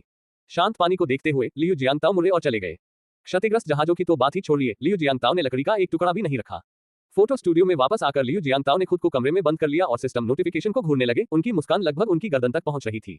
डिंग डिंग, बधाई हो मेजबान, आपने सफलतापूर्वक एक क्षतिग्रस्त युद्धपोत हासिल कर लिया है। मिशन पूरा हुआ। अंतरआयामी अंतरिक्ष को सफलतापूर्वक 27 घन मीटर तक उन्नत कर दिया गया है। डिंग डिंग, बधाई हो मेजबान, आपने सफलतापूर्वक एक क्षतिग्रस्त व्यापारी जहाज हासिल कर लिया है, जिसे 10,000 सोने के सिक्कों में रिसाइकल किया जा सकता है। क्या आप इसे रिसाइकल करना चाहेंगे? डिंग डिंग, बधाई हो मेजबान, आपने सफलतापूर्वक 1000 क्षतिग्रस्त बंदूकें और 100,000 राउंड गोला बारूद प्राप्त कर लिया है, जिन्हें 100,000 सोने के सिक्कों के लिए पुनर्चक्रित किया जा सकता है। क्या आप उन्हें पुनर्चक्रित करना चाहेंगे? ... क्या इसे पुनर्चक्रित किया जाना चाहिए? क्या ये कोई सवाल ही है? बेशक ये रिसाइकलिंग है। मेरी सारी मेहनत इसी के लिए थी, है ना? रिसाइकल, सब कुछ रिसाइकल। डिंग डिंग, बधाई हो मेजबान, आपने विभिन्न प्रकार के 37 जहाज और अनगिनत रसद सफलतापूर्वक बरामद कर ली है। कुल 570,000 स्वर्ण सिक्के, 5,70,000 स्वर्ण मुद्राएं। हा, मैं अमीर हूँ। 3 बार हंसने के बाद लियू जियांगताओ ने तुरंत अपने व्यक्तिगत गुणों का जिक्र किया। डिंग डिंग, होस्ट की जानकारी इस प्रकार है। नाम लियू जियांगताओ, मेजबान लिंग पुरुष, आयु 26/77, कुल 77 वर्ष का जीवन काल 26 वर्ष पहले ही बीत चुके हैं। सोने के सिक्के 295,000, आक्रमण शक्ति 90-10, प्रभाव प्रतिरोध 80-10, धीरज 80-10, छिपी विशेषताएं करिश्मा 10-10, अप्रयुक्त आयरन ग्रेड स्कवेंजिंग टोकन 3, कांस्य grade scavenging token 5, gold grade scavenging token 5, iron grade time travel token, तारांकन 1, ट्रांजैक्शन टोकन, प्रोटेक्शन टोकन और टाइम स्पेस रिसाइकलिंग टोकन। विशेष योग्यताएं ओरेकल बोन स्क्रिप्ट में बुनियादी दक्षता, थेरवाद बौद्ध धर्म विशेषज्ञ, अंग्रेजी विशेषज्ञ, थाई विशेषज्ञ, मय थाई मास्टर, टैंडन डिस्लोकेटिंग और बोन सेटिंग तकनीक विशेषज्ञ, हन कुएन मास्टर, यू फैमिली चाकू तकनीक विशेषज्ञ, पारंपरिक चीनी चिकित्सा विशेषज्ञ। संपत्ति धूपदान और बलि का बर्तन, सफेद Z dragon, you the great की तलवार, 21 रत्न, 1 सुनहरा राजदंड, 1 सुनहरा मुखौटा, 1 रहस्यमय भेड़ की खाल का स्क्रॉल। पूर्ण किए गए कार्य 3-5 कार्यों को पूरा करने पर एक यादृच्छिक लेनदेन किया जा सकता है। कार्य प्रगति पर 1 विशेषाधिकार, आइटम रिसाइकलिंग, सिस्टम अनुमतियां, मूल सिस्टम क्षमता सक्रिय करें, मूल आइटम रिसाइकलिंग 10 मीटर की त्रिज्या। नोट, मेजबान के वैकल्पिक आयाम में खोजबीन के कारण पुनर्प्राप्ति त्रिज्या अस्थायी रूप से 100 मीटर तक बढ़ा दी गई है। 2 महीने के प्रशिक्षण के बाद न केवल मैंने हुआन फेहोंग और अन्य से प्राप्त विशेषता बिंदुओं में पूरी तरह से महारत हासिल कर ली है, बल्कि मेरी आक्रमण शक्ति भी 3 अंकों तक बढ़ गई है। बेशक इस आदमी के लिए सबसे बड़ा लाभ ये सोने के सिक्के थे। इन सोने के सिक्कों के साथ आप वापस जा सकते हैं और अधिक जीवनकाल खरीदने के लिए दुकान को ताजा कर सकते हैं। वाह हा, अमरता, मैं आ रहा हूँ। अपने उत्साह में खोए लियू जियांगताओ उछल पड़े। हुआन फेहोंग के साथ कुछ मस्ती करने के लिए तैयार, तभी दूर से गोलियों की आवाज सुनाई दी। जल्द ही पोर्क रोंग लियू जियांगताओ को वर्तमान स्थिति के बारे में बताने के लिए दौड़ा। जब कांस्टेबल डॉग्सकिन प्लास्टर्स की भूमि में बैंक में पहुंचे तो डॉग्सकिन प्लास्टर्स की भूमि के लोग उत्साह से आकाश से गिरे पाए को स्थानांतरित कर रहे थे और परिणामस्वरूप उन्हें कांस्टेबलों द्वारा रंगे हाथों पकड़ लिया गया। कांस्टेबलों ने तुरंत उस व्यक्ति को गिरफ्तार करने की तैयारी की, लेकिन उन्हें तीव्र प्रतिरोध का सामना करना पड़ा और जल्द ही दोनों पक्षों के बीच गोलीबारी शुरू हो गई। कई यामन धावक मारे गए, लेकिन भीषण गोलीबारी ने संयुक्त राज्य अमेरिका और संयुक्त राज्य अमेरिका के अतिरिक्त बलों को भी इस विसंगति के बारे में सचेत कर दिया। फिर संयुक्त राज्य अमेरिका और संयुक्त राज्य अमेरिका के सैनिकों ने मिलकर संयुक्त राज्य अमेरिका के तट पर धावा बोल दिया। एक दिन बाद फोशान में डॉग्सकिन प्लास्टर साम्राज्य की सेनाओं का पूरी तरह सफाया कर दिया गया। डॉग्सकिन प्लास्टर साम्राज्य के कई योद्धाओं ने ईगल साम्राज्य और संयुक्त राज्य अमेरिका पर आत्मघाती हमले शुरू कर दिए। एक के बाद एक सिर पर शोक वस्त्र बांधे वीर योद्धा अपनी समुराय तलवारें लहराते हुए डॉग्सकिन प्लास्टर साम्राज्य अमर रहे। चिल्लाते हुए ईगल साम्राज्य और संयुक्त राज्य अमेरिका की तोपों की ओर बढ़े। Bang bang bang. इसके अलावा कुछ ऐसे चतुर अवसरवादी राष्ट्र भी हैं जिन्होंने आत्मघाती हमलों के लिए सैनिकों के बजाय व्यापारी संघों को निशाना बनाया। जल्द ही योद्धाओं की एक जोड़ी ने सैम व्यापारी संघ के सभी रक्षकों का सफाया कर दिया और फिर सभी सैम महिलाओं को बलात्कार करने के लिए इकट्ठा किया। आधे घंटे बाद संयुक्त राज्य अमेरिका के सैनिक वहां पहुंचे, सभी योद्धाओं को पकड़ लिया और उन्हें मार डाला। मरने से पहले कुत्ते की खाल के प्लास्टर वाले देश के ये योद्धा चिल्लाए, मैं पहले ही आपकी महिलाओं के साथ सो चुका हूं और आपके संयुक्त राज्य अमेरिका को धोखा दे चुका हूं। फिर जिन महिलाओं के साथ बलात्कार हुआ था वे उन समुराय को घूरने लगी जिन्हें फांसी दी जाने वाली थी। क्या वे अंदर आ गए थे? उन्हें कुछ भी आभास क्यों नहीं हुआ? ठीक है, जब इन महिलाओं ने अंततः देखा कि कुत्ते की खाल से बने उस देश के आदमी के पास क्या है, तो उन्हें अंततः समझ में आ गया और उन्होंने घृणा से थूक दिया, अरे यार, तुम्हें लगता है कि तुम इतनी छोटी सी चीज से मुझ तक पहुंच सकते हो? तुम तो दरवाजे से भी नहीं घुस सकते। बहरहाल 3 दिन बाद लिटिल डॉग्सकिन प्लास्टर किंगडम का प्रभाव मूल रूप से फोशान से मिटा दिया गया था। जैसे ही दोनों देश विजय उत्सव भोज का आयोजन कर रहे थे, लियू जियांगताओ ने एक आत्मसंतुष्ट मुस्कान प्रकट की। शो शुरू होने वाला है। अध्याय 80 बस इतना ही। ये गोदी अभी भी वही गोदी है जहां संयुक्त राज्य अमेरिका और अमेरिका के जहाज खड़े हैं। अंतर केवल इतना है कि इस बार खड़े सभी जहाज युद्धपोत थे तथा वहां एक भी नागरिक व्यापारी जहाज नहीं था। कुल 37 जहाज थे। उनमें से 20 राजधानी से लाए गए सोने चांदी के गहनों से लदे थे, 5 विभिन्न बहुमूल्य औषधीय सामग्रियों से लदे थे और बाकी 12 अमेरिका और अमेरिका से लाए गए आग्नेयास्त्रों और हथियारों से लदे थे। योजना के अनुसार ये जहाज कल सुबह रवाना होंगे। सोने चांदी रत्नों और औषधियों से लदे युद्धपोत अपने अपने देशों को लौट जाएंगे, जबकि हथियारों से लदे युद्धपोत राजधानी की ओर रवाना होंगे ताकि वहां तैनात विदेशी सामंतों के साजो सामान की भरपाई कर सकें। उस रात गोदी की रखवाली कर रहे 300 लोगों के अलावा अन्य सभी विदेशी भोज में उपस्थित थे। वे जीत गए। डॉग्सकिन प्लास्टर साम्राज्य की संपत्ति और महिलाएं उनकी लूट बन गईं। यदि समय की कमी न होती तो पूरा फोशान शहर उनकी लूट का शिकार बन जाता। भोज के दौरान संयुक्त राज्य अमेरिका और संयुक्त राज्य अमेरिका के सैनिकों ने एक समझौता किया कि जब वे फिर से फोशान आएंगे तो वे निश्चित रूप से एक साथ फोशान पर हमला करेंगे और जीत हासिल करेंगे। भोज बहुत सफल रहा। वहां उपस्थित लगभग सभी लोग पूरी तरह से नशे में धुत हो गए। डॉकसाइड तो और भी अधिक सफल रहा। हालांकि इसमें विदेशियों को सफलता नहीं मिली, बल्कि ब्लैक फ्लैग आर्मी और लियू जियांगताओ को सफलता मिली। Puff puff puff. खामोश पिस्तौल से तेजी से फायर हुआ और लियू जियांगताओ की दृष्टि में आने वाले प्रत्येक सैनिक की भौहों के बीच गोली मार दी गई। उनके सिर धमाके के साथ फट गए। प्रहार प्रहार। लियू जियांगताओ के पीछे चल रहे ब्लैक फ्लैग आर्मी के सैनिकों ने घबराहट और व्यवस्थित तरीके से विदेशी के शरीर को समुद्र में फेंक दिया। यद्यपि ब्लैक फ्लैग आर्मी में 2000 लोग हैं और आज रात सभी 2000 लोग जुट गए हैं, फिर भी वे लियू जियांगताओ की गति के साथ नहीं चल सकते। 5 मिनट बाद पहले जहाज के सभी गार्ड नष्ट हो गए। फिर ब्लैक फ्लैग आर्मी ने 200 लोगों को जहाज से सोने और चांदी के खजाने को जल्दी से हटाने के लिए छोड़ दिया, जबकि लियू जियांगताओ द्वारा छोड़े गए विस्फोटकों को निर्दिष्ट स्थान पर रख दिया। 1 घंटे बाद गोदी पर तैनात सभी सैनिक मारे गए। मुख्य गोदी मार्ग की रखवाली कर रहे सैनिकों को छोड़कर बाकी सभी सैनिक बेतहाशा सोना चांदी गहने और हथियार लूटकर ले गए। पिछली बार केवल एक हथियार जहाज था, लेकिन इस बार 12 हैं। 12 युद्धपोतों में कुल 60,000 बंदूकें, 6 मिलियन फ्रांसीसी गोलियां और अनगिनत विस्फोटक थे। मैं अमीर हूँ। इन बिल्कुल नई बंदूकों को देखकर लियू योनफू की आंखें उत्साह से बाहर निकल आईं। मैं अमीर हूँ। सोने और चांदी के आभूषणों से भरे बक्सों को देखकर यान ज़ेंदोंग की आंखें लगभग अंधी हो गईं। मैं अमीर हूँ। हुआन फेइहोंग के मुंह में पानी आ गया जब उसने 5 जहाजों पर विभिन्न कीमती औषधीय जड़ी बूटियों को देखा। मैं अमीर हूँ। लियू जियांगताओ ने हुआन फेइहोंग को पूरी तरह से नजरअंदाज कर दिया, जो अपने दिवास्वप्नों में खोया हुआ था, और उसके हाथ की एक लहर से जहाज पर मौजूद सभी चीनी औषधीय जड़ी बूटियां एकत्र कर ली गईं। डिंग डिंग, बधाई हो मेजबान, आपने 3 टन बहुमूल्य चीनी औषधीय जड़ी बूटियां सफलतापूर्वक प्राप्त कर ली हैं।